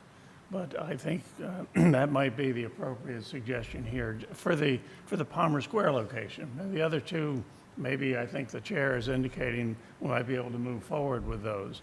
But this one is a hot button, and it's one that really has to be studied and has to be explained to the public and to the commission rather, before they can take action on it. So my recommendation would be, we'll get a proposal from our own RF engineer. We'll share that with you. You're going to post an escrow, so you pay for it. You'll come back maybe in a month or two, and we'll take a look at the Palmer Square again with 2 engineers in the audience to testify. I think we could take that back and have that conversation with our with the rest of our internal teammates. As far as the Palmer Square light pole, are there comments on what people would like to see as far as the base and any other details on the light fixture? Julie, I think maybe if we could wait, if we're postponing a part of it, maybe we can, discuss it at whatever meeting we decide to do that. I think it's kind of premature to decide that now, Okay. at least for me. All right. As far as the John Street location, are there other comments or suggestions? And if not, would there be a motion? Okay, Roger. Yeah, I'd move to approve the application. All right. So this is for, let me get the address here. 120 John? 120 John Street, is that it? Yes. Okay. Is there a second? I second. Okay, thanks, Elric. Okay, Elizabeth, do you want to do the roll call? Yes. Mr. Shatskin? Yes. Ms. Howard? Yes. Mr. Endersby? Yes. Ms. Kroll? Yes. Chairperson Capizzoli? Yes. All right, so for 122 Nassau Street, Across the street. are there further discussions about that one? I know Emily brought up the tree, and I guess the concern is, would that be a condition that there would be tree protection, or there would be concern with the tree? I think that that's reasonable.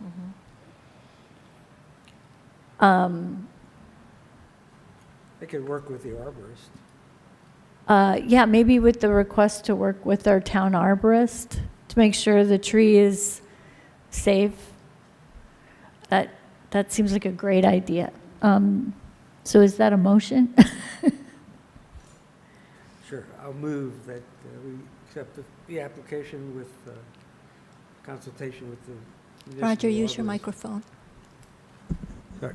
Right, so he's saying that a motion to approve with the condition that the municipal arborist be consulted as far as the safety of the tree goes.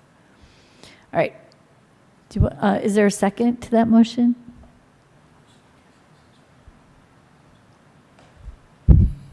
I'll second it. Okay, thanks, Emily. Roll.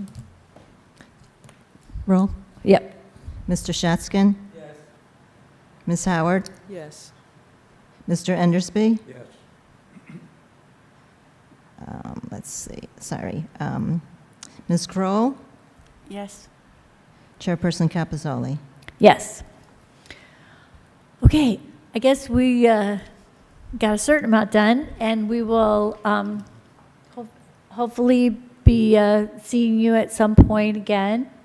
Ed, that Nassau Street is at section 106. Well, I think we would want to continue the application. You're here, and you don't have to do anything further if we could announce continuing the application. It may take more than a month to get an RF person on our side, or have you approve it, or have the other side approve it. So my recommendation would be to find our date for the meeting in, let's say, October, and that might give you enough time, us enough time to get an expert to help us out. October, I think we're scheduled for Barsky's application to return. For whose application? Barsky, Oh. 244, Nassau. That's, The Honer House. so how long could we give them a window without having to renotice? Well, we can, with their consent, we can take a date, further out, or, split the meeting half and half. Can you put it on for September possibly, and if we're not ready, then adjourn it for a date certain at that time? September, how's our agenda? I think we have about 4 Princeton Seminary applications coming in September. Just as a control date. Okay. The only thing that I would think is if Barsky's application, I'm not sure how long it's going to take. It is a whole new redesign. Right. Do you think you would be ready in September? No? Can we use it just as a control date? And if we have to adjourn September so as not to... Oh, renotice? like I schedule it. don't think you had to notice. Okay. Did you? Just as a way to just have a date on the calendar, and if we can't make it, we'll let you know beforehand. And we'll have to check on our end, too, if we can get Dr. I Eisenstein. mean, from a September practical point of 15th, view, right? we're the middle of August. If you say, after we talk further, okay, fine, you go get your own engineer, and we're going to give you an escrow. That's going to take a little bit of time. Yeah. Then we're going to have to get the RF person on our side and give them the information that and he's going to have to go, or she's going to have to go to your RFP engineer who wrote those 2 letters and gather that information. It's never going to get done by September. Plus, we have Labor Day in there as well. I mean, that's a really condensed timeline. I would tend to agree with you, Mr. Schmier. Right. We So- could try to put it on October, and if we find that we'll just have to push them off. I apologize, but, we got a pretty busy agenda. I mean, Yeah, it's fair. we could try October, but it might be November. Okay. So a placeholder in October. That's the 20th, October 20th. Okay. Split time between Varsity and these guys. Right. And just so you know, Okay. for November is November 17th. Thank you. All right. One final thought. When these applications first started sprouting up, so to speak, one of the most amusing applications was these fake Christmas trees. We have a real Christmas tree in Palmer Square. Maybe you might consider it. Might be a small fire risk. I'm just trying, where do we end up? We're going So- to try for October? Or I- September? Or I think we have a place mark in October. October, what's the date? date, October 20th and then October 20th. November 17th. Those are 2 dates. So I think the commission tonight should announce that the matter of Palmer Square site is going to be continued till the meeting on October 20th. And if you're not ready then, we can then continue it further. But we'll at least get you in here. And if we have to split the agenda, 1 hour for Barsky and 1 hour for you folks, we can do it. Thank you, all sir. right. Thank you. So So you need a mo- continued, just a normal so we need a motion to continue that Palmer Square application to October 20th or November 17th, whatever works out. We need a motion for that? Yeah, just. Okay. All right. Okay, Frida made a motion. Second? Second. Thanks, Elric. Okay, all in favor? Aye. Aye. All right, thank you, guys. And this is, heads up to the public. Okay, thank you. Thank you. Thank you for your time this evening. Thank you. Thank you all very much. Appreciate it. Thank you. Thank you, Elizabeth.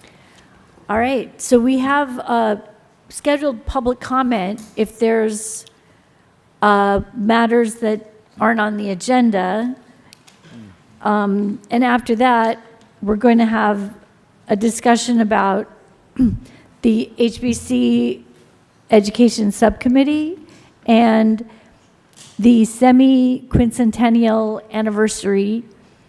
We have a statement from Mercer Hill. We'll be hearing from Kip Cherry. We'll be talking about local historic markers, and we will be hearing from Anthony Sitaro and Doug Booten from Sitaro House. So if you're not on that list and you have something else to talk about, feel free to raise your hand. And if not, we'll move forward with the HPC subcommittee. That's me. Okay, go Roger. We are still working on an adaptive reuse event for October with Triumph Brewery and the Graduate Hotel. Things have slowed down over the summer, but both venues have committed to doing the event. It looks like at this point we'll have two separate events, probably 2 weeks running in October. Still up in the air is whether there'll be a separate lecture event at the Historical Society. I didn't mention this is in concert with the Historical Society of Princeton, who was referenced, the letter from Verizon and whomever was addressed to the Historical Society. Oh, is this sorry? Okay. Thanks, Ed. There is that confusion.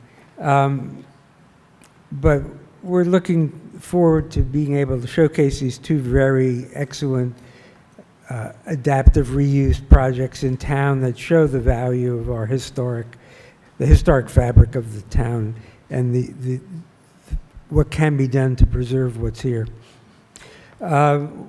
More prospectively, we are in discussions with the Historical Society about semi-sesquicentennial events, if I said that correctly.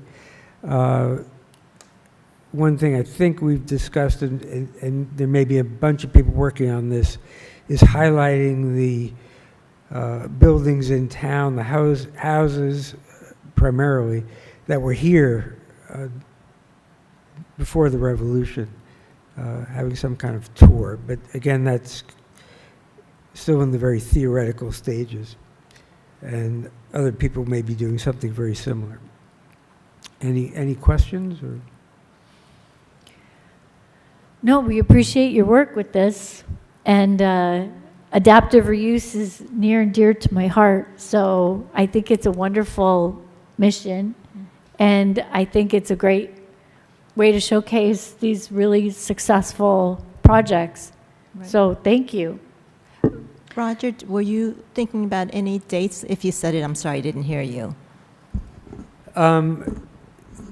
We're looking at essentially, I think, the second and third week in October. Okay. And would it be, These would be, because these are places of business where lunch and dinner are concerned, it looks like we'll be in sort of early afternoon between lunch and dinner. so you'll be dining there? No, So- it'd be no. like, Oh, I thought you were, which was like good way to get inside. no, it would be a tour and a lecture portion somewhere in the area of like 2 to 3 or 3 to 4 during the week. Okay, all right. So there is a tour associated with it Yeah, as well. Oh, yeah. great. Okay. That's- And Kevin Wilkes, one of the architects who worked on, among many architects who worked on the Triumph project, has also said that he would be involved. So he'll probably be doing the tour and discussion part there. Thank you. Okay, thanks, Roger. Now on to the semi-quincentennial anniversary. I have a statement from Mercer Hill. You want me to read that? Or Madam Chair, can I just Yes. ask, Is there anything that we want to talk about on those awards? I know that was something that Roger and David Shore had always talked about in the past, if that was something that we wanted to look at for future projects and recognizing them. Or it's for another Various meeting. commissions in town, I think about the Environmental Commission has in the past given out awards for successful environmental projects in town, whether it be personal or people's houses or commercial. I think it's something worth exploring. I had this discussion with Eve Mandel from the Historic Society, and they used to give out awards, and she can't remember why they stopped. That her sense was that it had kind of diminishing returns. But I think it's something that we should explore, maybe not every year, maybe every other year, a biannual event. But again, we're in preliminary investigation of A, why the Historic Society gave it up, and B, what benefits it could have for us. I think, it's nice to be able to recognize somebody who's done a good job and I do maintain the too. historic value of the town. I think it also elevates the educational component of historic preservation for the public who, might not be aware of a project and how it came about. And I think it's another way to be able to bring it, a spotlight. I will focus on it after we get through adaptive reuse. Yeah. Thank you.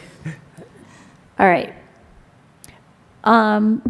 So the statement from Mercer Hill, they wanted to be here. They said, the Mercer Hill Historic District Association would like to offer the HBC our help with any 250th anniversary events that the HBC is planning.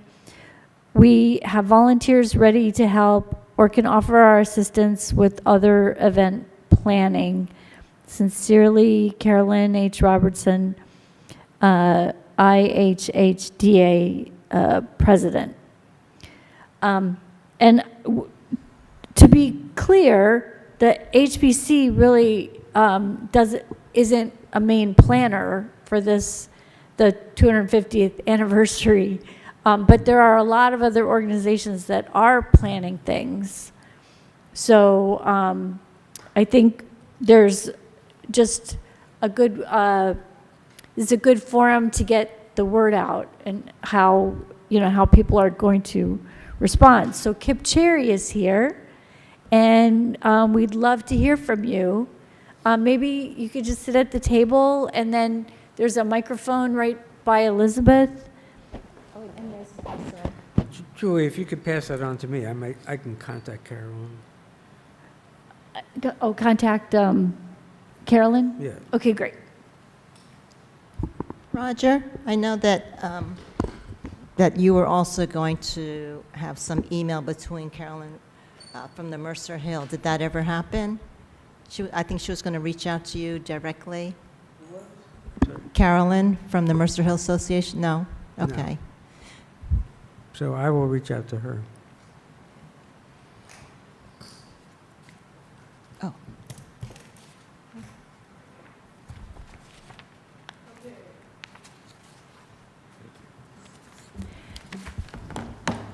Hi, Kip. Thank you for coming. Well, thank you for having me. I came across my desk basically that there's an opportunity for the state to provide grants for historical markers. And I suggested that to Elizabeth, and somehow or other she sort of stuck me with the job, at least for the moment. It wasn't my plan. Okay. But I do think that Princeton would benefit tremendously. We have a battlefield that a lot of visitors don't know either exists or don't know where it is, and that it would be helpful to have a marker as you enter Princeton on Quaker Road, for instance. It would help to have a marker that points out that the Continental Army traveled along Quaker Road and then up the back road and engaged in a major battle of Princeton. And likewise, it would be helpful to have a marker somewhere along Carnegie Lake, along Route 27 North, along the area where there's that boat dock.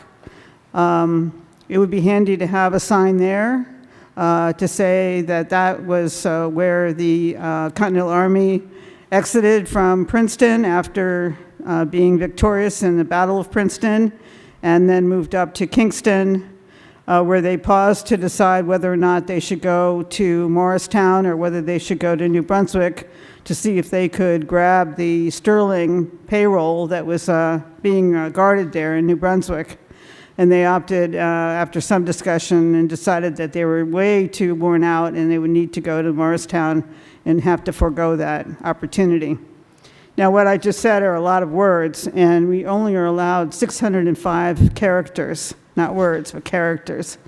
So what you just received is my first cut of what could be on the sign, on both sides, and it's way too much. In the middle of the large thing going to Princeton, there's a 605 there, and that is my rough count as to where I had to stop if I was really going to stop at 605 characters. So clearly there needs to be some editing, but I think it's always easier to edit once you've gotten the major message down, and then we can go from there. So I hope you all will think about that if you decide you want to go forward with this. Now, the benefits of this is that it will be financed by the state. It will be supervised by the state. That is, all of the criteria for locating it and how it works and everything will be under the supervision of the state, so we won't have to figure that out for ourselves. And those are the benefits. And also, this may or may not be a benefit, but it's a requirement. It has to be on publicly owned property. So that's a little bit of a parenthetical that we need to get into. But I think that Princeton would just benefit enormously, and the Princeton Battlefield, to have these two signs. If you only get one of them, that would be better than nothing. And the program will be continuing by the state after October, which is the deadline for this, but no financing. It'll just be that the state is willing to help with criteria, but no money. If we raised money on our own, we could do something with that. So the state is not saying we can't raise money on our own and do our own thing, but basically if we want money for the 250th, this is it. And there isn't too much happening on the 250th. I think it would be a wonderful thing for Princeton to have something to celebrate and have some kind of maybe an unveiling or something like that.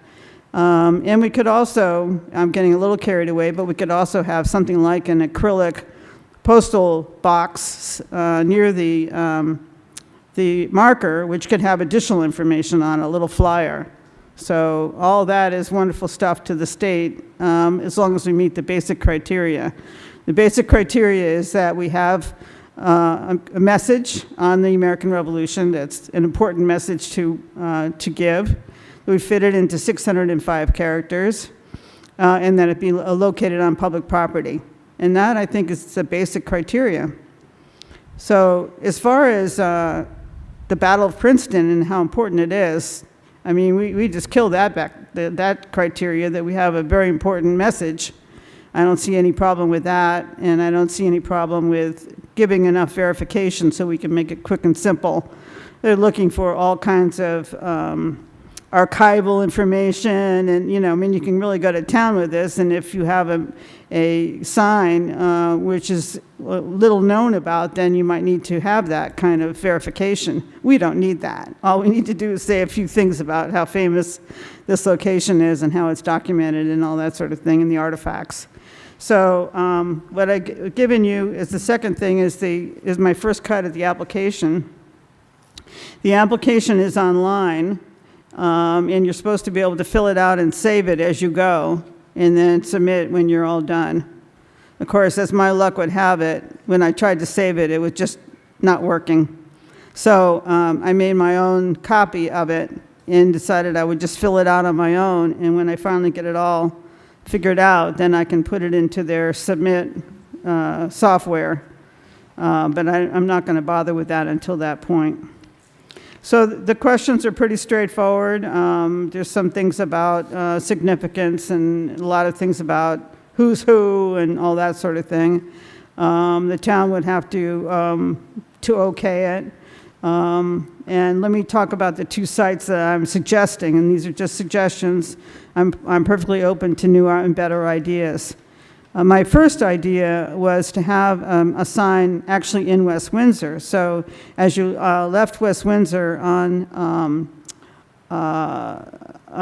the road, on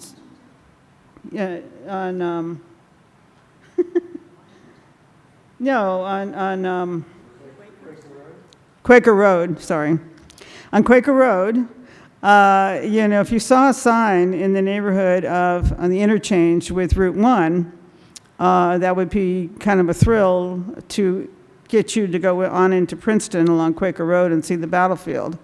And I actually discussed that idea with the president of the Historical Society in West Windsor, and he was interested.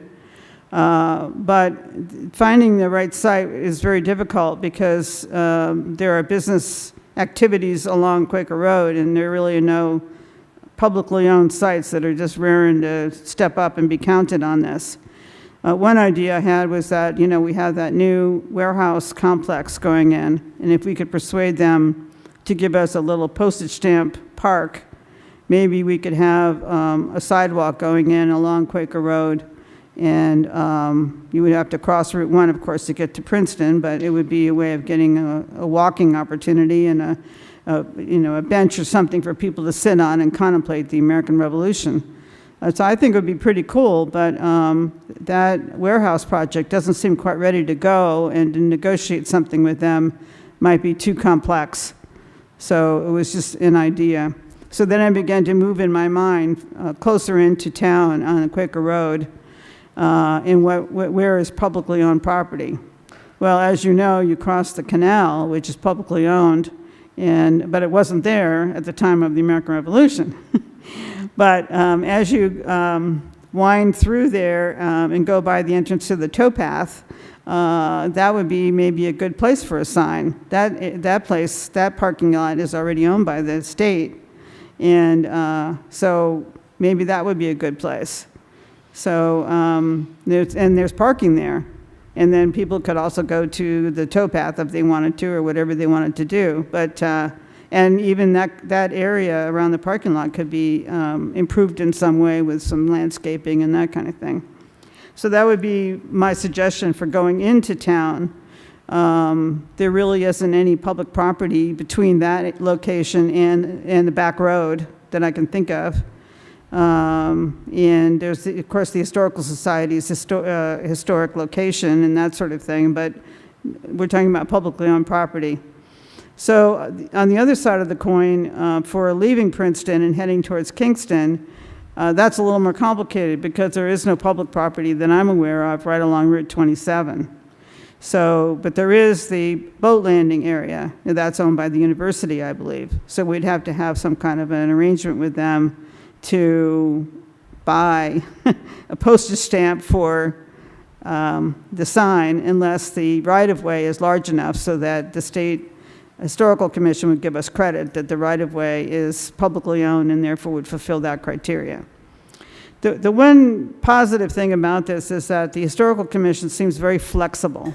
They're interested in helping. This is not a trick grant.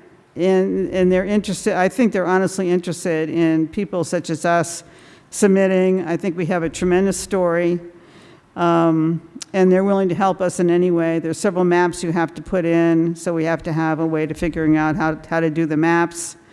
And if things change after we are awarded the grant, that's okay. They will be flexible. So if it turns out that the site that we suggest, that somebody has a better idea, they're okay, that can be changed. We're not locked into a certain thing, but they would like to know basically what the narrative is that we have in mind, and they would like to know that we have located a site that's on public property. Those are the two criteria. And other than that, I think they would be very happy to work with us. Thank you. You're aware of the work that the American Battlefield Trust is doing for the preparation of the battlefields and all that. They're doing a whole bunch of signage work there. Yeah, this would not be for the battlefield. Right, It this would be for, in addition, right? you know, leading you there as a public state marker. And there is a marker, a state parks marker that's pretty close to the battlefield. Yeah. I would think that this should be as far away from the battlefield as we could get it and still meet all the criteria, because the idea is to interest people who are driving by, either driving by once and looking for things to go to, see, or maybe they drive by every day and never have stopped there before, but the sign finally gets them to begin to focus on, well, what is this all about? Right. But, I mean, if somebody else has it covered, I heard that Roger Williams of the Battlefield Society was looking at a location on Quaker Road in going out of town, not towards town, my understanding. I haven't discussed it with them at all. First of all, I think that you all have to decide you want to go further and that you do have a message that you want to use. And then, you know, figure out if there's too much competition. But this shouldn't have anything to do with what the trust is doing with ABPP and all that signage. This is totally separate, and it's a state marker, so we don't have any flexibility in what the marker looks like. It's a standard state marker. Got it. Got it. All right. Well, thank you, Kip. We also have, so stick around, because we also have Anthony Sotaro and Doug Booten, and they're going to give a small presentation, I think. So please come on up and grab a microphone. And hello, hello. Thank you. Hi. Hi. Nice to meet you. Yeah. Wow. That is so great. Thank you. So if you can give me an idea at some point whether you're interested, the deadline is October 7th, I believe it is. We've missed the intermediate deadlines, but we are allowed to miss them and still hit the October 7th deadline, and that's the drop dead deadline. Well, I think so. Are other commission members interested in having Kip apply for state signs for, I mean, I'll need participation because the narrative has to be something that people agree by consensus is what everybody wants to say, and that could be a real headache. But I think that Robert von Zumbush and Elric and some others, you know, should be involved in the discussion about what the sign actually says. I'm not the final. I just did an initial draft. And would the commission or the municipality be the applicant then? I was on the commission 50 years ago for the bicentennial, and I don't choose to be on one this time around. Get back to me in another 50. all right. It can be very informal in terms of just giving me some feedback on. I think we'll probably just do this by email or something. Yeah. Because I don't think there'd be any. I think Elizabeth, would the administration, like the mayor and stuff, they need to see this? Yes. Yeah, so Of course. we A wouldn't be public able to really right-of-way. say for them. Right. They would be the No, deciding vote. But you know, they are encouraged because there's a lot of tourism associated with this quincentennial, and I think that HPC should do something. But I'm going to ask Anthony to talk about how this deadline extends beyond next year, correct?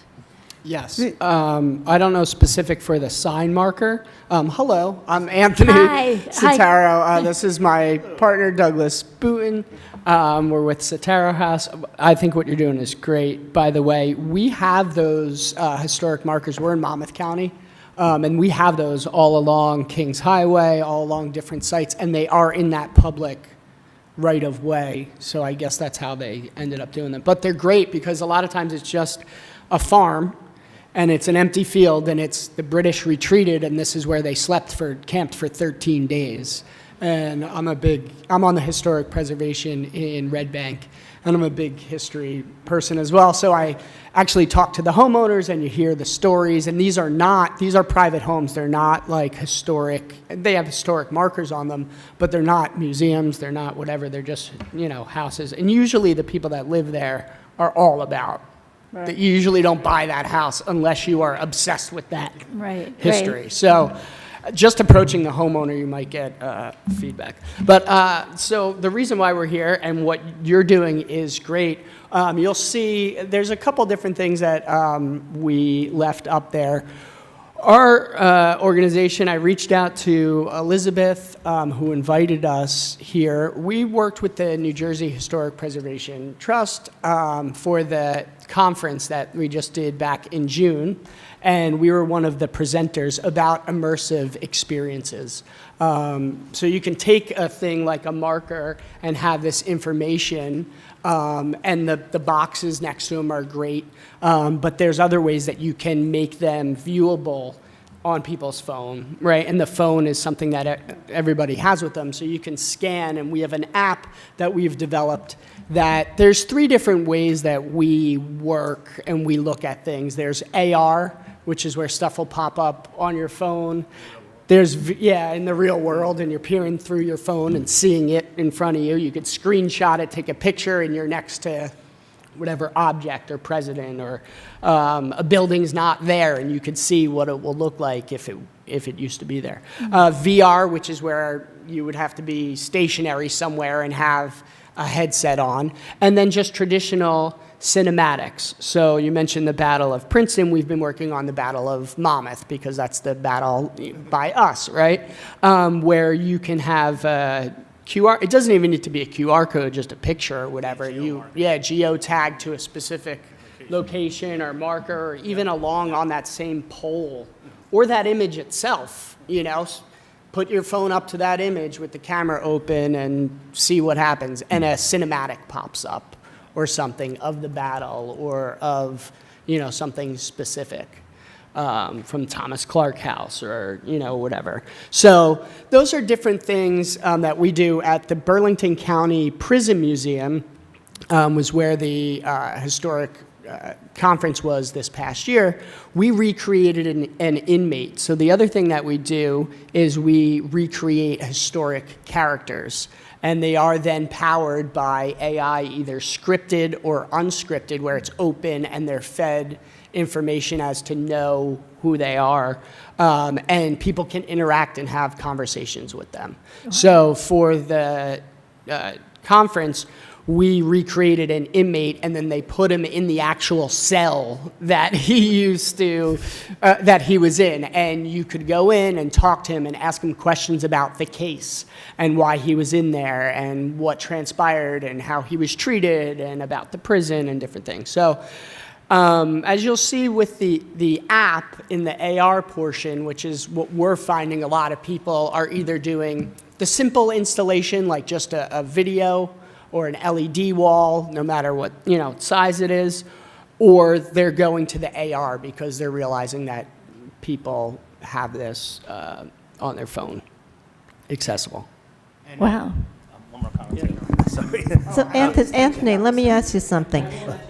Okay, so the one thing that we're always interested in is getting more people and people of youth more interested in history. So somehow it seems like this more advanced, more animated technology will be something that would kind of capture their interest. Do you find that to be the case? Yeah, go ahead. 2 things. Okay. So yes, as I mentioned to Elizabeth, we're working right now with Monmouth County on a video game trailer. It's actually a physical trailer with the Reclamation Center so that kids can learn about recycling and learn about what happens to their trash when it goes to the recycling. And it's all custom developed. It's like 6 or 7 interactive games, and they are all different kinds of mediums, either AR, VR, traditional video games. So we build everything on a platform using a video game engine. So when we build something as a cinematic, we're also building it as a video game, also building it as it's AR. So you can do a bunch of different things to it. So what Elizabeth was alluding to that we're kind of becoming a mouthpiece for the New Jersey Historic Preservation Trust in letting people know these funds for the celebration for 250 are not just for the 1 year. They know that no one's figured anything out yet, and there's no way you're going to get your act together by next year and have a product that you're going to be proud of, right? So what you can do is they're doing this for 7 years. It's the entire length of the war that they are going to be issuing grants. And New Jersey Historic Preservation Trust, I think they're up to $75,000 on their grants. You can come up with projects. So you could tier it and phase it and say, this year we're doing this. So when we're talking to people, we're telling them, come up with your vision. Figure out the vision. What's the goal? And work backwards through what kind of budget and how you can tier this through fundraising or grants or whatever it is. And then, it's all modular the way we do it. So you can stack things on top of each other where, okay, we start out with just a cinematic of a Battle of Princeton, and then that becomes an AR experience, and that becomes a VR experience. So you can stage it. Interlinked together. Yep, yeah. I'm done. Doug's the brains. So, besides us, the people I think of are like the people who run Morven and the people who run like the Clark House at the battlefield. The American Battlefield Trust is kind of taking over that. And then I don't know if the municipality is like doing any kind of designated celebration here at the municipal building? Leighton, do you know if there's anything that the mayor and council are looking at this point? I know that there is ongoing discussion about the 250th, but I do not believe it's central necessarily to the municipality, but to other not-for-profits and other entities around town that are getting involved. But I'll certainly get back to you, but I'm sure that we are going to participate in some way. But I know that Morven, the Princeton Historical Society, and others right now are making the major plans. Right, yeah, Kip. Dan Benson was just telling me that the county is planning a website. They're going to have it up in a week or two. And the idea of it is a little bit like Wikipedia, where people add to the website. So it's not a consultant-created website. Somebody creates a framework, and then hopefully members of the community will be contributing material to that website. So that's, I guess, the county's biggest idea that they are implementing. Right. Yeah, Elric. Years ago, when the Historical Society moved out to the Updike Farm, I had this notion then, and I'm not about to do it, but it seemed like it might be something you should consider. The barn, the barn was not there in the 1770s, but it faces south, and the barn doors face directly on the route that Washington and his troops made at dawn on the 3rd of January. And it always seemed to me like the opportunity was there for people to come into it and just see the barn, and all of a sudden realize that looking through the door, you saw something and you realized that was the approach. And because it's within walking distance of the battlefield, where I assume there's going to be a reenactment, it seemed like it would be an introduction to the day, and it would be at like 6 o'clock in the morning. That's cool. We were just talking about that on the way in, of like the army kind of waiting till the light was just right to attack as the sun would come up. But take a look, because the opportunity is, Absolutely will. It's a good spot. I think one of the other things I've heard about the Battlefield Trust doing is that expressing the viewpoint of the battle from different Perspectives, groups. yeah. So like, I'm involved with the Quaker meeting, and so the Quakers had one view, and, you know, if you were just a local farmer, you might have one view. If you're a woman, you might have a different view, you know, like, so it's interesting to hear what the different perspectives are. We know? were down, what was the museum we were down?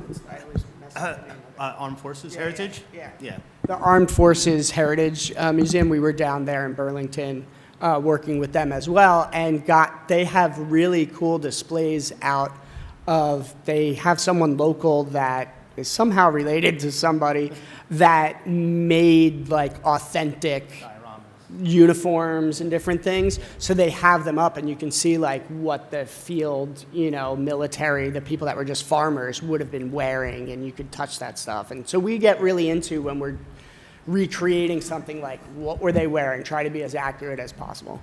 Right, and also one of the benefits of us developing everything in a game engine, it's all in 3D, so you have digital cameras and you can look at it from any perspective. So as we're recreating the Battle of Monmouth, there's all this animation going on and there's a battle happening, and you can just fly around it digitally and look at it from literally any perspective. Oh, very cool. Well, that's really interesting stuff. So hopefully we'll continue this conversation. We have a few more months to go.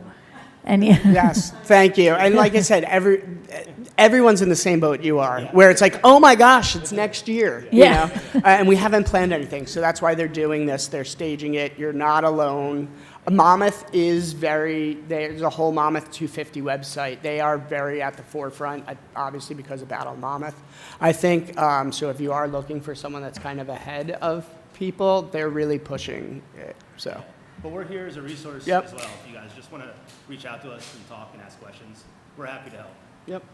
Okay, so like, Great. I know we have a very active sustainability group in town, so if they wanted to do games on sustainability. Sure, yeah. You know, Absolutely. that would be an idea, because there's a lot of interest in getting. We do all sorts of, it's not just, you know, one, we do history and love history, but obviously we do anything educational, immersive, interactive, we do. To your point, that's what I wanted to say earlier is we're trying to gamify learning to reach the younger generation on platforms and mediums that they are on now, right? Right. Yeah, so that's, Yeah. that trailer will be in service probably in about a month and a half, so you'll be able to see it. Great. Yeah. I think Monmouth County, they'll have like a demo day probably for other counties to come and see it and use it. Yeah. They're very proud of it, as we are as well. As we as well. It's a great idea. Yeah. It's a great idea. Thank you. All right. Are there any other questions? If not, I might wind down our meeting now. I thank you all Right. for staying. Like I said, I'm on No. a board like this, and I Thank you. understand. Do you guys have a business card? Thank Yes. you so much. And I saw your website. It's awesome. Thank you. Yeah, thank you. Thank you. All right. Is there anything else, Elizabeth? I think that's it. I think That's that it? the commission should think about if there's something that they do want to get involved in for the quincentennial. I saw an article in the paper that listed HBC's agenda and said, oh, look, HBC is looking at the quincentennial. And I was like, uh-oh. Right. We're just doing what we can. All right. So is there a motion to adjourn? Okay. And a second. All right. Thank you, everybody, for Thank coming. you. Thank you. Okay.